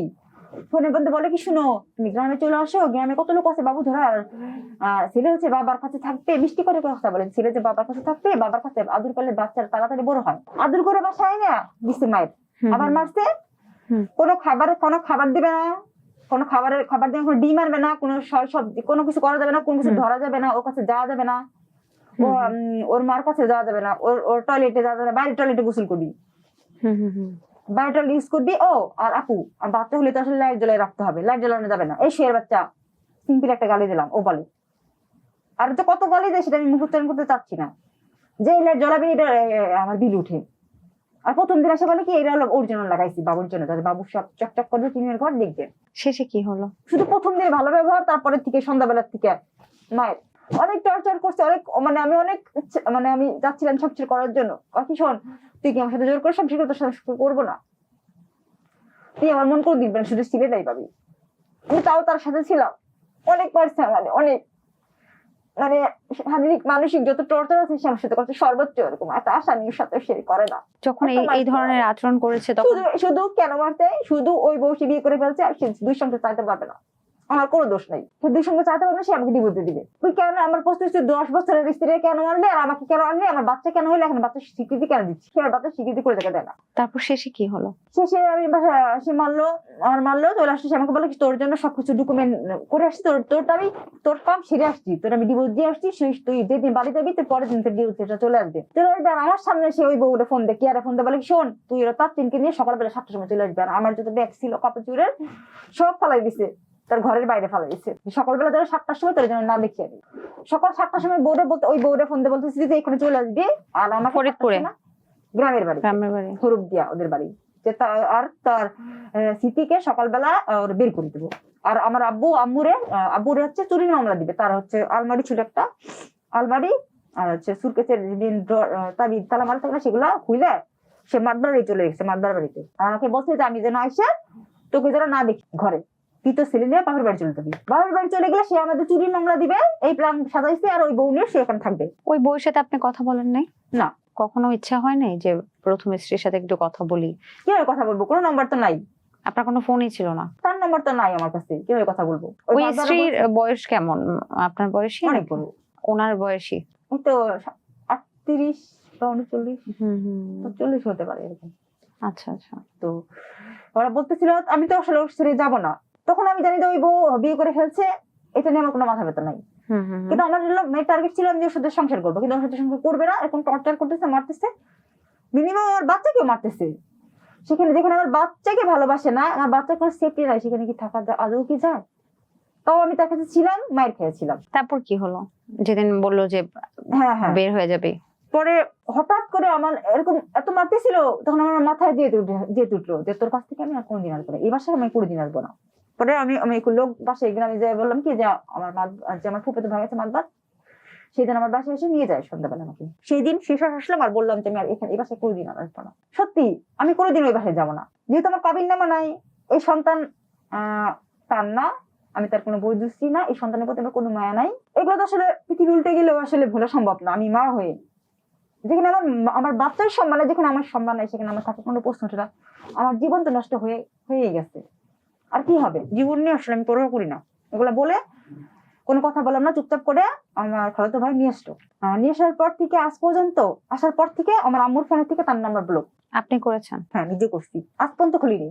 আচ্ছা। আমি কতটা কষ্ট পাইছি, মানে সে আমাকে ঠকাইছে, আমার সাথে বিশ্বাসঘাতকতা করছে, আমার সাথে প্রেমের অভিনয় করছে, মানে যত যা আছে প্রতারণা করছে, মানে আমার বিয়ের প্রতিশ্রুতি দিয়ে বিয়ে করে না, আমার মিথ্যা আশা মানে প্রতিশ্রুতি দিছে, কিন্তু মানে কোনো কিছু মানে করে নাই। আপনার কাছে ওই কাগজের ফটোকপি আছে এখনো? এফিডেভিট করছিল? আমি কিছু গুলো আমার ফ্রেন্ডের মানে ফেসবুক অনেক হেল্প করছে আমাকে, ফেসবুকে অনেক কিছু করে, আমার জন্য অনেক কিছু করছে। আমার ফেসবুকে আমার ফ্রেন্ডের মেসেঞ্জার লিস্টে আমি দিয়ে রাখছিলাম আমার কিছু রেকর্ডিং, তারপরে আমার ছবি, এগুলো আমি দিয়ে রাখছিলাম, সেখান থেকে আমি কালেক্ট করছি। মিনিমাম আমার ফোন, আমার সিম সব সে তার কাছে। সে আমাকে বলে কি আমাকে খারাপ বানানোর জন্য আমার সিমে খারাপ, হোয়াটসঅ্যাপে খারাপ গ্রুপ খুলে আমাকে খারাপ বানাবে। পরবর্তীতে তার আমার সিম চাওয়া হয়েছে, সিম দিতেছিল না, পরে আমি ফরিদপুর যাই সিম আমার আর একটা তুলে নিয়ে আসি। তুলে নেওয়ার পর আমি হোয়াটসঅ্যাপ খুলে দেখি কি ওখানে গ্রুপ খোলা, একটা খারাপ গ্রুপ। কি গ্রুপের নামটা মনে নাই, কারণ তখন তো একটা মানসিক পেশাতে ছিলাম, কিন্তু একটা খারাপ গ্রুপ। তখন মাথায় আসলো যে আমার ওখানে অবশ্যই আমার ছবি তোলা হয়েছে, সে আমার বেস্ট ফ্রেন্ডিং করাচ্ছি, সেই ছবিও সে আমাকে একটা গ্রুপে ছাড় দিচ্ছে, তাহলে অবশ্যই সেই গ্রুপে ছাড়ছে, ওইটা আমাকে খারাপ বানাবে। কিন্তু আমি তো এইসব জিনিস খুব ভয় পাই আপু, সেই জন্য আমি সাথে সাথে ডিলিট করে ফেলেছি, হোয়াটসঅ্যাপ গ্রুপ থেকে লিপ নিয়ে ফেলছি। মানে আমি এইসব জিনিস খুব ভয় পাই, সেই জন্য আমি আমার ফেস খুলে কখনো কোনো ইন্টারভিউ দিই না বা কোনো ছবি ছাড়ি না, শুধু এটার জন্য। তারপরে 3 মাস পর আমি কোর্টে মামলা দিলাম, তো লোকদের বলতেছে কি যে মানে আশপাশে লোকদের হুমকি দিচ্ছে যে ওরে মামলা দিচ্ছে, কিচ্ছু হবে না, শুধু খালি ওর টাকা দিয়ে ওর টাকা দিয়ে মিটপাট করে দিবে। আমাকে বলতেছে যে এই সন্তান সে 29 তারিখে নিয়ে যাবে। 29 তারিখ মানে 29 তারিখে ডেট ছিল গত মাসে, আবার এই মাসের 29 তারিখ আবার ডেট, ওর 1 মাস টাইম। সন্তান নিয়ে যাবে বলতে? ও বলতো সন্তান আমার না, কিন্তু কোর্টে থেকে তো মামলা দিছি, বাঁচতে হবে না এখন। ওই তো আমার কাছে প্রুফ, ও জানে গেছে আমার কাছে রেকর্ডিং আছে, প্রুফ আছে, ও তো ফোন ভেঙে ফেলছে, সেজন্য বলছে সন্তান আমার না। যেহেতু সহজে শুনছে যে এই সন্তান আমার কাছে প্রুফ আছে, তাহলে দেখুন তো অবশ্যই বুঝতে হবে যে সন্তান আমার। এখন আমার ঘুরে ফেলছে এই সন্তান আমার না, সন্তান তো ওনার, এটা তো একটা মানে ডিএনএ টেস্ট করলেই বের হয়ে আসবে সেটা কার। অবশ্যই। তাহলে আপু সেটা তো কোর্টে তো উনি এটা বলতে পারবে না যে সন্তান আমার না। যদি ওনার হয়ে থাকে তাহলে, যদি এটা মামলা হয় তাহলে ডিএনএ টেস্ট হবে, ডিএনএ টেস্ট হলে অবশ্যই প্রমাণ হবে এটা কার সন্তান। আমার যদি এই ডকুমেন্ট না থাকে তাও আমি তাকে ধর্ষণীয় মামলা দিতে পারবো। হ্যাঁ, তাহলে তো উনি সেই অনুযায়ী ধর্ষণ করেছে বা অবৈধভাবে বাচ্চা। হ্যাঁ আচ্ছা, মামলা দিলাম আর যাই দিলাম, তুই যে আমার সাথে মারলি, আমাকে নিলি, এত এত কথা, এগুলো তো আসলে ভোলা কখনো সম্ভব না। আচ্ছা, ওটা ইমোশনাল পার্টটা। এখন কি আপনি মামলা করেছেন? হ্যাঁ, মামলা নিয়েছে। থানায় মামলা নেয়, সে থানায় আমাকে বলছে তোর কোনো মামলা নিবে না, আমার কিচ্ছু করতে পারবে না, কারণ আগের বউ কোনো কিছু করতে পারে না, তুই আমার কোনো কিছু করতে পারবি না। আগের বউ কি মামলা দিয়েছিল? আগের বউকে মারতো সেম, আর মুখের ভাষা খুব খারাপ, গালিগালাজ করতো। কি মামলাটা কি দিয়েছিল? মারতো? নারী নির্যাতন? নারী নির্যাতনের মামলা দিছে। নারী নির্যাতনের মামলায় তো জামিন হয় না আমি যতটুকু জানি, মানে জেল খাটে না। বড় বড় হাত আছে, টাকা আছে তার অনেক, সেজন্য মেয়েদের সাথে যাইতে চাই। আর আপনি কি মামলা দিলেন? আমি দিছি তো এক মামলার মধ্যে সব, মানে হচ্ছে প্রতারণার মামলা, মানে মারার মামলা, আর নারী নির্যাতন, যৌতুকের মামলা। যৌতুক, প্রতারণা। সে তো লোভী, সব টাকা দেখো, টাকা চাও, টাকা দেয়। যৌতুক, প্রতারণা, আর এই যে এই বিয়ে করা, কাবিন নামা নাই, ধর্ষণ, সব মিলে একটা মামলা করা হয়েছে। ওই এক মামলার মধ্যে সবকিছু। তার আগের বউ আছে, 10 বছরের আগে সেই বউ আনছে। আচ্ছা, মানে মূল টার্গেট হলো সে দুই সঙ্গে চালাতে পারবে না, সেজন্য আমাকে মারে। এখন কি ওই বউয়ের সাথে কেউ সংসার করতেছে? ও হ্যাঁ, আমাকে বলছে এই বাসায় হচ্ছে ওই বউ থাকবে, এই বাসায় নাহলে ওর ফ্ল্যাটে থাকবে, কিন্তু মামলা দেওয়ার পর ওই বউকে হাইড করে রাখছে। আগে জীবনে আমাকে হাইড করে রাখতো, মানে আমাকে আমার সাথে টাইম পাস করবে, আমার সাথে টাইম পাস করার জন্য, আমাকে মানে বিয়ে করার জন্য না, তোর সাথে টাইম পাস, তোকে আমি কোনোদিন ভালোবাসিনি, এগুলো সব রেকর্ডিং আছে আমার পাশে। আসতো আর বলতো। উনি যে ওনার ওই বউয়ের সাথে এখন আবার বিয়ে করেছে, এটা আপনি দেখেছেন? দেখি, আমি দেখি নেই, কিভাবে দেখবো? উনি বলেছে, এটাতেই বলছেন আপনি? নিজে বলছে, সেগুলো আমার কাছে রেকর্ডিং আছে। আচ্ছা, এখন ওই বউয়ের সাথে কি এখন সংসার করছেন উনি? হ্যাঁ, ও হচ্ছে আমাদের একটা খাট বানাইছিল, সেই বউ আমাকে বলছে যে আমি ওই কিয়াকে ফ্রিজ কিনে দিয়েছিলাম। কিয়ার বাসায় যে থাকে, বলে শোন আমার এখানে আমি 15 দিন ওখানে থাকবো, 15 দিন এখানে থাকবো। আবার বলে কি তোর এই বাসা তালা মারি রেখে চলে যাবো, কোনো বাজার ফেরার কিছু করবো, তাহলে 2 দিন মরে থাকতো এখানে। আপনার বলে কি আমি ওই বউর কাছে থাকবো, তোর কাছে আসবো না, কারণ তোর কাছে আমি দেখতে ইচ্ছা করে না। আপনার আসবাবপত্র গুলো কি সব ফরিদপুর রয়েছে, কিছু এগুলো কারা ব্যবহার করে এখন তা জানি না। আমার আব্বু, আর আমার যে বাচ্চা পেটে ও একটা তোষক কিনে দেয় নাই। আমি প্রেগনেন্ট অবস্থা, আমার এখানে শুই দিছে না, আমি কি এমনি সকালটাকে ঘুমাইতে পারবো? ও আমার একটা তোষক কিনে দেয় নাই আপু। সে আমাকে একটা আলনা কিনে দেবে না, পাটা কিনে দেবে না, শুনো আমার আলনা কিনে আনো, একটা পাটা কিনে আনো, এগুলো বললাম সাথে সাথে মায়ের। এর মানে কি, সে আমাকে রাখবে না, সেই জন্য এগুলো কিনে দেয় নাই। সে আমাকে অনেক কষ্ট দিচ্ছে, খাবার কষ্ট দিচ্ছে, শোয়ার কষ্ট দিচ্ছে। কাকি শোন, তোকে যাতে মারবো পাতে মারবো, তারপর তোর একদম পৃথিবী থেকে মেরে ফেলাবো, ওর প্ল্যান হচ্ছে এটা। আপনার ব্যবহার্য যে আসবাবপত্র গুলো, সেগুলো কি এখন ওই বউ ব্যবহার করছেন? তা জানি না, আমি অনেকবার জামা কাপড় চাওয়া হয়েছে, শীতের কাপড় চোর আমার এই বাসা থেকে ভাইয়া কিনে দিচ্ছে, কিন্তু আমার কোনো কিছু দেয় নাই। জামা কাপড় থেকে শুরু করে আমার রাইস কুকার, আমার যা ছিল আমার আম্মু কিনে দিয়েছিল, সব ওইখানে দিয়েছে, আমার কোনো কিছু দেয় নাই। কি কি আছে সংসারে, কি কি ছিল আপনার? আমার আম্মু হাড়ি পাতিল, মানে একটা র্যাক, মানে আল্লাহ কিনে দিছিল, তার তোষক, বালিশ, কোল বালিশ, মানে সিম্পল যা যা লাগে কিনে দিছিল। আমি এই কথাগুলো কেন জিজ্ঞেস করতেছি আপনাকে জানেন? মা পলাই পলাই কিনে দিছিল। না, আপনাকে জিজ্ঞেস করার কারণটা হচ্ছে এই যে এই মানুষটা আপনার সাথে এত প্রতারণা করেছে, তারপরও দেখবেন যে আপনি বারবারই মার খেয়ে ওই মানুষটার কাছেই যাচ্ছেন। এক হচ্ছে মানুষটাকে আপনি ভালোবাসেন, 2 হচ্ছে মানুষটাকে আপনি ছাড়তে পারছেন না, কারণ আপনার যাবার কোথাও নেই। 3 নাম্বার হচ্ছে সবচেয়ে গুরুত্বপূর্ণ যে পার্টটা, সেটা হচ্ছে ইমোশনাল বন্ডিং বা ট্রমা বন্ড, যেটা এটা হচ্ছে আমি শুনেছিলাম একটা, মানে সাইকোলজিস্টরা বলে এরকম, যে আপনি যখন কোনো মানুষের সাথে দীর্ঘদিন বসবাস করবেন, তখন ওই মানুষটার প্রতি যে ভালোবাসা হবে, তার থেকে বেশি ভালোবাসা হবে ওইখানকার আসবাবপত্র, যে জিনিসটা দিয়ে আপনি রান্না করেছেন, যে আলমারিটাতে আপনি কাপড় গুছিয়ে রাখতেন, যে কাপড়গুলো আপনি ভাঁজ করে রাখতেন, সেগুলোর প্রতি মায়া বেশি জন্মাবে। সেই জন্য জিজ্ঞেস করতেছিলাম যে ওই জিনিসগুলোকে আপনি পেয়েছেন। আপনি যদি সবকিছু নিয়ে চলে আসতে পারতেন তাহলে কিন্তু আপনার একটু কষ্টটা কমতো। আপনি হক মুভি দেখেছেন কিনা আমি জানি না। হক মুভিতে যখন নায়ক দ্বিতীয় বিয়ে করে, তখন প্রথম স্ত্রী তাকে একটা কথা বলেছিল এরকম যে সবকিছু সে মানে দ্বিতীয় স্ত্রী সবকিছু ব্যবহার করুক, তুমি দ্বিতীয় স্ত্রীর সাথে থাকো, আমার কোনো সমস্যা নেই, কিন্তু আমার ওই আসবাবপত্র বা ওই আলমারিটা যেন না ধরে, ওইটা আমি অনেক শখ করে রেখেছি। মানে নারী না সবকিছু যখন হারায় ফেলায় তখন আসবাবপত্রের প্রতি একটা ইমোশনাল ভালোবাসা জন্মে, যে ওইটা তো আমার, ওইটা কেন ও ব্যবহার করবে। এইরকম কোনো ফিলিংস কি আপনার হয় কিনা? না আপু, আসলে যেখানে আসলে যাকে ভালোবাসলাম সেই প্রতারণা করলো, সেখানে আসলে আসপত্র আমার তো গুরুত্বপূর্ণ না, সে ছিল গুরুত্বপূর্ণ। এখন আমি তাকে অনেক ভালোবাসি মন থেকে, কিন্তু এই যে আমার বাবুকে অস্বীকার করে সেগুলো আসলে মনে পড়ে যায়, আর তখন সেই জন্য ব্লক মনে রাখি। ব্লক সে কি আপনাকে কল দেয়? এখন মামলা এখন কেন কল দেয়, জাস্ট মামলা থেকে বাঁচার জন্য। উঠাই দিতে বলে মামলা? হ্যাঁ। আচ্ছা, চাপ দেওয়া হচ্ছে। এই মামলাটা চালাচ্ছেন কিভাবে? আপনি টাকা কোথায় পাচ্ছেন? আমার সোনা গহনা যা ছিল সব বিক্রি করে ফেলছি, সেগুলো দিয়ে আমার বাবাকে সেলাক্স খাওয়াই, তারপর জামা কাপড়, মানে যত সোনা গহনা ছিল সব বিক্রি করে ফেলছি। এখন সব শেষ।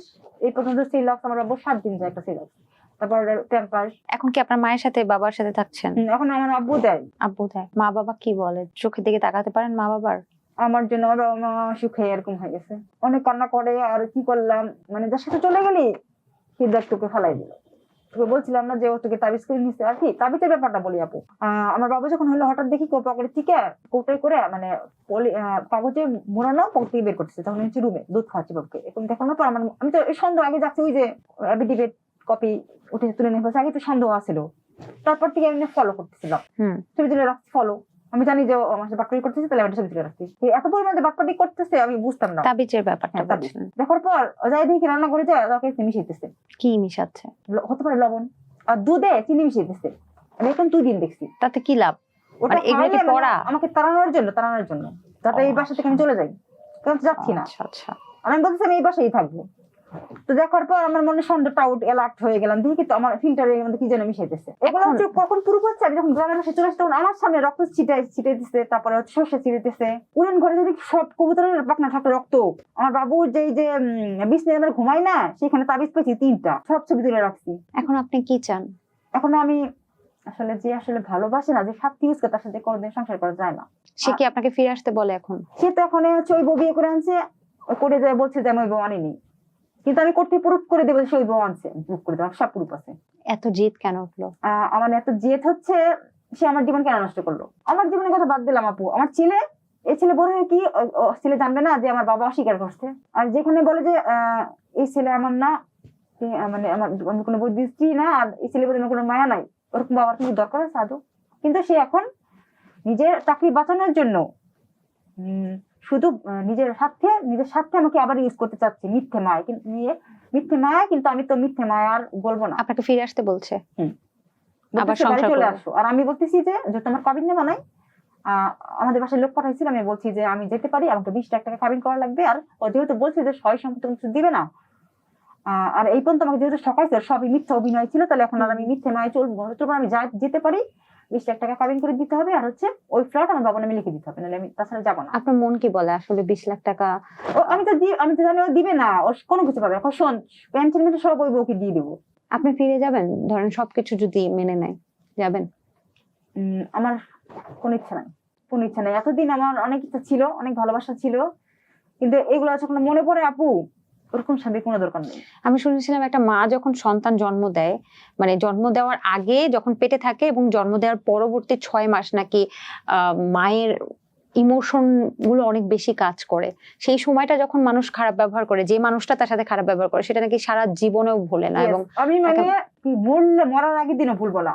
আমাকে বাবু পেটে থাকতে, বাবু হওয়ার পর আমার বাচ্চারা আমি এখন আমি নিজের হাতে মানুষ করে বড় করছি, কেউ একটু কোনো হেল্প করে না। ওর ভাস্তিরা ঘুমে শুয়ে থাকে, তাও আমার বাচ্চার কাছে আসে না একটু ধরতে। ওর দাদি সারাদিন শুয়ে থাকবে, ওর বাবা যখন আসবে দূরে থেকে যে বাবা আসতেছে জানলা দেয়া, তখন ওর মৌ বলে কি যে বাবা কাছে দাও, তখন দৌড়ে আসে, দাদু কোলে নেয়, তাছাড়া কোনোদিন আসে না।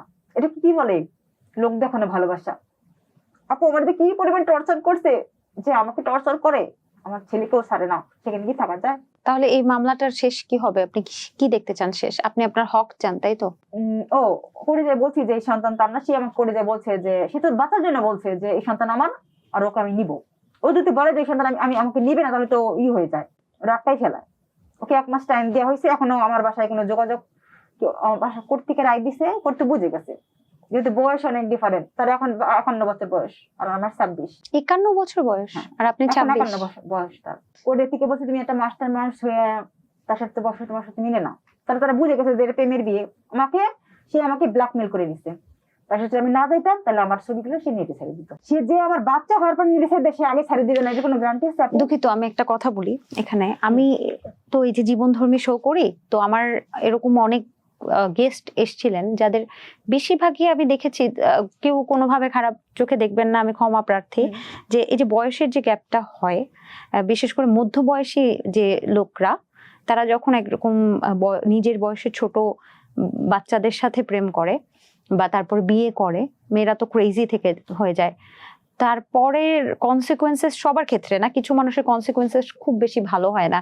এই ধরনের প্রতারণায় মানে যখন ওই লোকটার ঘোর কেটে যায় তখন এই মেয়েটাকে ছুড়ে ফেলে দেয়। Yes, হ্যাঁ, যেটা আমার ক্ষেত্রে হয়েছে। যেটা আপনার ক্ষেত্রে হয়েছে। আপনি কি তাদের জন্য কোনো মেসেজ দিতে চান যে এই যে মধ্যবয়স্ক লোকেরা যে এই যে প্রেমে পড়ে ছোট বাচ্চাদের? হ্যাঁ, আমি চাই যে মানুষের মানে মধ্যবয়স্ক বলতে না, মধ্যবয়স্ক ছোট যারাই হোক না কেন, মানে তাদের মিষ্টি কথায় মেয়েদের গলা যাবে না। মিষ্টি কথা হচ্ছে মেয়ের হচ্ছে ইমোশনাল। মেয়েদের সাথে মিষ্টি করে একটু 10 মিনিট কথা বলে মেয়েরা গলে যায়। মেয়ের ভাবে সত্যি ও আমার জন্য জান প্রাণ দিয়ে দিবে। আসলে এই পর্যন্ত, এই 4 বছর থেকে রাত পর্যন্ত সে শুধু আমার সাথে অভিনয় করছে। স্মৃতি, একটা কথা বলি, আপনার মনে আছে ওই যে ওই মানুষটার সাথে যে প্রতারণা করেছেন? আপনি তো এখন নিঃস্ব, আপনার বাচ্চার বাবাও স্বীকৃতি দিচ্ছে না, আপনার কোনো ইনকাম নেই, আপনার ফ্যামিলিও আপনাকে কতদিন রাখবে, মানে হয়তো ফ্যামিলি ফেলে দিবে না, কিন্তু আসলে তো ওইভাবে সম্মান নিয়ে বাঁচার মতো সবকিছুই হারিয়েছেন। আচ্ছা, আমার প্রশ্নের উত্তর দেন।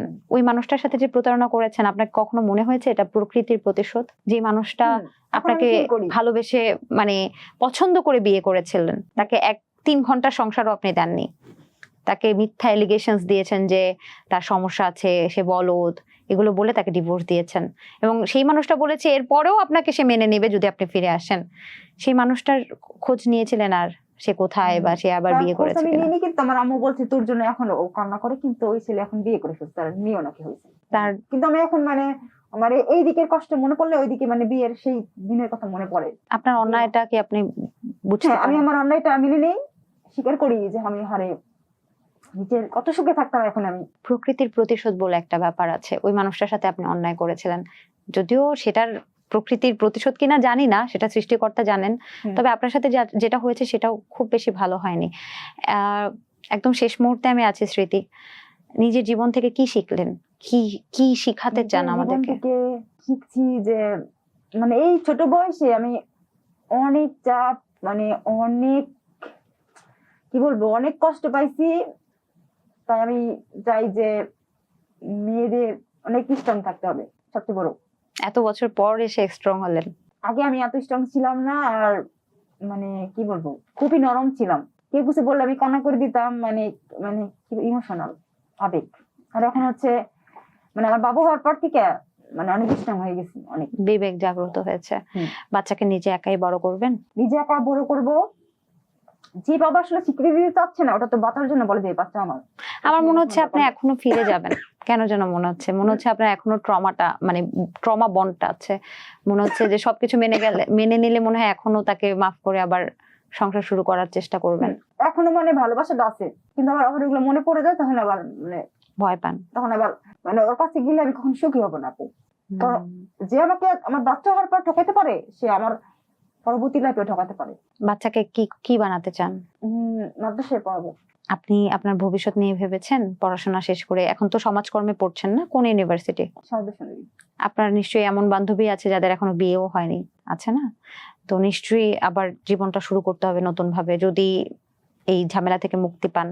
আবার কি বিয়েতে করে জীবন গোছানোর ইচ্ছা আছে কিনা? আপাতত আসলে বিয়ে করার কোনো ইচ্ছা নাই। ফিউচারে বাবু বড় হলে দেখা যাবে, আপাতত ইচ্ছা নাই। মানে বিয়ের ইচ্ছা একদম মিটে গেছে, স্বপ্ন হয়ে গেছে। এই বয়সে জীবনটা এখনো পুরোটা দেখেনি আপনি? এই বয়সে মেয়েরা হচ্ছে স্বামীকে নিয়ে ঘুরে এনজয় করে, মানে অন্যরকম। আমার মানে কোন একুলকুল কোন কুলি নাই, সব শেষ। যে সময়টা ভালোবাসা পেয়ে মানে ইমোশন রাখা দরকার, সেই সময়টা আপনি ভালোবাসা চরম ভাবে বর্জিত হয়েছে। আমি ফিল করি, মানে যখন বাবুকে নিয়ে একা করি তখন ফিল করি যে অন্যরা কেমন কি করতেছে আর আমি কি করতেছি। সৃষ্টিকর্তা আপনার জীবনে ভালো সময়টা এনে দিক, এমনটাই। আপনার বাচ্চার বাবা তার উদ্দেশ্যে কিছু বলার আছে? সে আসলে চরম লেভেলের বাটপার, তাকে বলার কিছুই নাই। সে হচ্ছে কি বলবো, মিষ্টি কথা বলে মানে সে যে অন্যায় করে সে অন্যায় স্বীকার যায় না কখনো। অনেক চালাক। তার শিক্ষা অফিসার বলে যে তাদের বংশই হচ্ছে মিথ্যাবাদী টাউট, মানে চতুর, ভীষণ চতুর। মানে তার উদ্দেশ্যে কিছু বলার তার আছে? উদ্দেশ্যে বলবো, কি বলবো, তার উদ্দেশ্যে কিছু বলার নাই। জব টপ করেন, নতুন করে শুরু করেন লাইফটা। আমাদের পক্ষ থেকে আপনার জন্য শুভকামনা। আর আইন শৃঙ্খলা বাহিনীর প্রতি শ্রদ্ধা রেখে বলছি, নিশ্চয়ই আপনি যদি আপনার হকটা মানে আপনি আপনার হক ফিরে পাবেন, এটুকুই আশা থাকবে। তার ওর বাবার পক্ষে আমি এটাই বলতে চাই, সে যদি ভালো হয়ে আসে তাহলে তার সাথে আমি সংসার করবো, কিন্তু ভালো হয়ে সে কোনোদিন আসবে না, পৃথিবী উল্টে গেলেও না। সে হচ্ছে তার সাথে আমাকে ইউজ করবে আবার, কিন্তু আমি সেই সুযোগ তাকে আর দ্বিতীয়বার দিব না। এত বছর দিয়েছিলাম আপু, এত বছর দিয়েছিলাম, কিন্তু এখন আমি হচ্ছে বড় হয়েছি, বাবু হওয়ার পরিশ্রম হয়ে গেছি, আবেগ শেষ। আবেগ শেষ দেখেই বলছি যে আমাকে 20 লাখ টাকা কাবিন করে দিলে যাবো। কারণ যে আমাকে প্রতি সপ্তাহে সপ্তাহে বলে যে ডিভোর্স খাবি ডিভোর্স খাবি, সে আমাকে 1 লাখ টাকা দিয়ে বিয়ে, সে জন্যই তো বলে যে 1 লাখ টাকা দিয়ে বিদায় করে দিবে। তাহলে আমার জীবনের মানে জীবনের দাম কি 1 লাখ টাকা আপু? তার কাছে আমার জীবনের জীবন সিনেমা। তাহলে তার শিক্ষকতা পেশা বাদ দিয়ে সিনেমা ঢোকা উচিত। অ্যাক্টিংয়ে সেরা। সে আমাকে 1000 টাকা চাইলে দেয় না, 3000 টাকা চাইলেও দেবে না, কোনো টাকা দেয় না, কিন্তু কোর্টের সামনে সবাইকে দেখায় দেখায় এই টাকা না টাকা না আছে। আচ্ছা, মানে বোঝাচ্ছে যে আমি আমার স্ত্রীকে তো ফিরে পেতেই চাই। মামলা দেওয়ার পর এটা। আচ্ছা, এই একদম শেষ কথা, আমি শেষ কথাটা, আমরা অনেক বড় হয়ে গেছে অনুষ্ঠানটা, শেষ কথাটা যেটা জিজ্ঞেস করতে চাচ্ছি, এই মানুষটারই দুটো রূপ দেখেছেন, Yes. এপিঠ ওপিঠ। যদি বলি ছেলেদের প্রতি বিশ্বাস উঠে গেছে, মানে সেটা বাদ দেন, যখন এই পিঠটা ছিল, যখন সবকিছু সাদা ছিল, মানুষটা আপনাকে ভালোবাসতো, সেই সময়টা চরম পাগলামির কোনো ঘটনা মনে আছে? চরম পাগল আমি বলতাম, বারবার বলতাম যে আমি হচ্ছে একা একা হোস্টেলে থাকবো না, আমি তোমার কাছে যাবো, শুধু এইটাকে বলতাম। কারণ না না, তার তার আপনাকে পাওয়ার জন্য তার ডেডিকেশন, তার পাগলামি। তার পাগলামি বলতে তার বাসায় যেতাম আমি কন্টিনিউ, আমি তো ওইখানে 20 দিন থাকতাম। আপনার জন্য হয় না, প্রেমে পড়লে কত কিছু, যে তোমাকে না পেলে আমি এটা করবো ওটা করবো, এইসব কখনো বলতো না আপনাকে? যখন আপনাকে কিন্তু পাইনি, আমাকে ভালো রাখার জন্য সে আমাকে নিয়ে ঘুরতে চলে যেত, প্যাম্পারিং করতো অনেক। আর ওই দূরে দূরে জানতে চলে যেত। আর যখন কালো অধ্যায়টা আসলো, ও মুদ্রার ওপিঠ, হ্যাঁ, সেই সময় সবচেয়ে ভয়ঙ্কর মুহূর্ত কবে কি ছিল আপনার? এই যে বাবু বাবু ফালাই দিবে এইটা, আর হচ্ছে তার পরবর্তী হচ্ছে বাবুকে মেরে ফেলবে এইটা। যখন পেটে বাবু ছিল, বাবুর সাথে কথা বলতেন না? বাবু পেটে লাথি দিত। আপনার তখন ফিল হতো না যে বাবুর সাথে, বাবুটাকে তো আপনি ফিল করতে পারছেন, সে নড়ছে, তখন আমাকে জিজ্ঞেস করতো যে বাবু কি ফালাবি, আমি বলছি না, বাবু রাখবো না, তখন হতো না যে বাচ্চার বাবা বাচ্চাকে ফেলে দিতে যাচ্ছে, তখন বাবুর সাথে আপনার মনে মনে কথা বলতেন না? হ্যাঁ বলতাম, মন মনে কথা বলতাম, আর ভাবতাম যে বাবু হলে ঠিক হয়ে যাবে। বাচ্চা হলে ঠিক হয়ে যাবে, এটা অনেকেই বলে পরিবারের মানুষ। আসলে যে ঠিক হওয়ার সে বাচ্চা ঠিক হলেও ঠিক হবে, না হলেও ঠিক হবে, আর যে ঠিক না হওয়ার সে বাচ্চা না হলেও ঠিক হবে, না হলেও ঠিক হবে না। আপনাকে অসংখ্য ধন্যবাদ, আপনার নতুন জীবনের জন্য শুভকামনা, দোয়া করি আপনি খুব ভালোভাবে জীবনযাপন করেন, পড়াশোনা করেন, চাকরি বাকরি করেন, জীবনটাকে গুছিয়ে নেন এবং বাচ্চার খেয়াল রাখেন। আচ্ছা ঠিক আছে আপু, ভালো ভালো থাকেন। থাকবেন। আপনার সাথে কথা বললে অনেক ভালো লাগলো, আর এখানে এসে আমার অনেক ভালো মানে ভালো লাগতেছে, মানে মনের মধ্যে অনেক কষ্ট, যেটা এখানে এসে প্রকাশ করলাম আমার হালকা হইলো। অসংখ্য ধন্যবাদ। দর্শক, এই ছিল আজকের আয়োজন। একটা বিষয় বলে রাখি যে আমরা এক পক্ষ থেকে কথা শুনেছি, গণমাধ্যম সবার জন্য উন্মুক্ত। অপর পক্ষের কোনো কথা যদি থেকে থাকে, অবশ্যই এই প্ল্যাটফর্ম সবার জন্য উন্মুক্ত, তাই এক পক্ষ থেকে শুনেই এটাই চিরসত্য, এটা কিন্তু ধারণা করা যাবে না। দর্শক, এতক্ষণ যে গল্পটা শুনলাম, যে বাচ্চাটা আসলে স্বীকৃতি পাচ্ছে না, বা বাবা যাকে স্বীকৃতি দিচ্ছে না, সেই বাচ্চাটা এখন অবশ্য দিচ্ছে, সেই বাচ্চাটা এখন আমাদের সাথে আছে, অর্থাৎ আমাদের স্মৃতি আপুর বাচ্চা, তাই তো? ওর নাম কি? সিজন। আচ্ছা, এই নামটা কে রেখেছে? আমি। এটার মধ্যে একটা কাহিনী আছে। আমি ওর বাবাকে বলতাম কি যে ওর নাম রাখো, বা ওর কোনো মিলাদ আকিদা করা হয় না, মিলাদ করা না, কি তোর বাচ্চার নাম তুই রাখ কেন? হ্যাঁ, কোন আকিদা করা নাই, বলতেছি তোর বাচ্চার নাম তুই রাখ কেন, আমি কোনো মিলাদ করাইতে পারবো না, আমি কোনো নাম রাখতে পারবো না, তোর বাচ্চার নাম তুই রাখ কেন। সিজন আমি রাখছি সিজন। বাচ্চার বয়স এখন কত? 9 মাস। 9 মাস চলতেছে। ও এখন খাবার দাবার কিভাবে খাচ্ছে? মানে খাবার দাবার এই তো, আপনার তো কোনো ইনকাম নেই, না, বাচ্চার ভরণ পোষণও তো দিচ্ছেন না অনেক।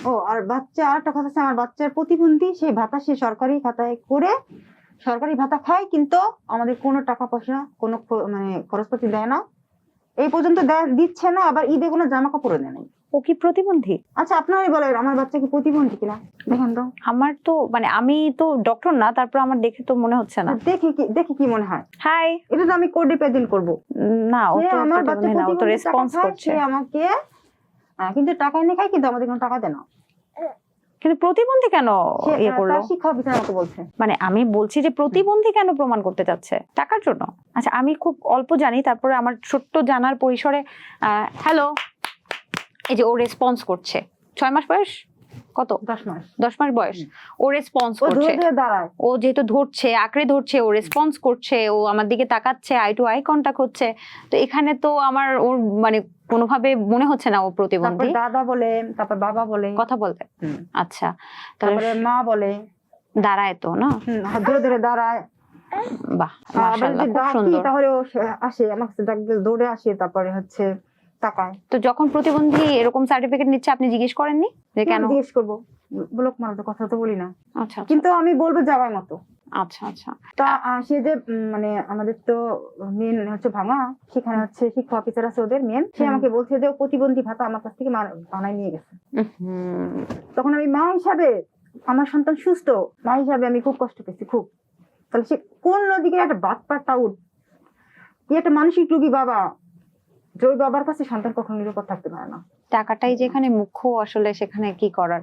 টাকাটা সে খাচ্ছে কিন্তু আমার দিচ্ছে না। আর আমার বাচ্চার একটা জামা, আমার কথা বাদ দিলাম, এই 4 বছর কোনদিন আমার একটা জামা দেয় না ঈদে, কোরবানিতে, বা এমনি কোনো সময় না, কিন্তু আমি বাদ দিলাম, আমার বাচ্চা হওয়ার পরে সব বাদ দিলাম। আমার বাচ্চাকেও সে জামা কাপড় দেয় না। সে আমাকে 4 বছর ঠকাইছে, সে এখন আমার বাচ্চাকেও ঠকাইতেছে। ও বাবার সাথে কিন্তু তো, আমি তো আমার বাচ্চাকে ঠকাইতে দিব না। বাবার সাথে তো ওর কোনো ইন্টারাকশন হয়নি, মানে না, বাবা কখনোই হয়নি। বাবা আদর করেনি, না, বাবা কোলে কোনোদিনও নেয়নি? কোলে নিয়ে আদর করা নাই, কোনোদিন কোনো কিছু করা নাই। ওর দাদিও বলে যে আমি হচ্ছে বাচ্চাদের করে নিতে পারি না, আমার মাকে দেখা। তো ওর বাচ্চাদের জন্য লোক রেখে নিবি, আমাকে বলে। আচ্ছা, ছেলেকে কি বানাতে চান বড় করে? ছেলেকে মানুষের মতো মানুষ করতে চাই, আর ভালো মানুষ, কোনো পাটপা ঠাটপার যেন না হয়। আর হচ্ছে মাদ্রাসা পড়াবো কি, ইনশাল্লাহ। ইনশাআল্লাহ। এটা আমার আমার আম্মুকে বলা হয়েছে যে ওকে আমি মাদ্রাসা পড়াবো, ভালো পুরো মাদ্রাসা আলিম বানাবো।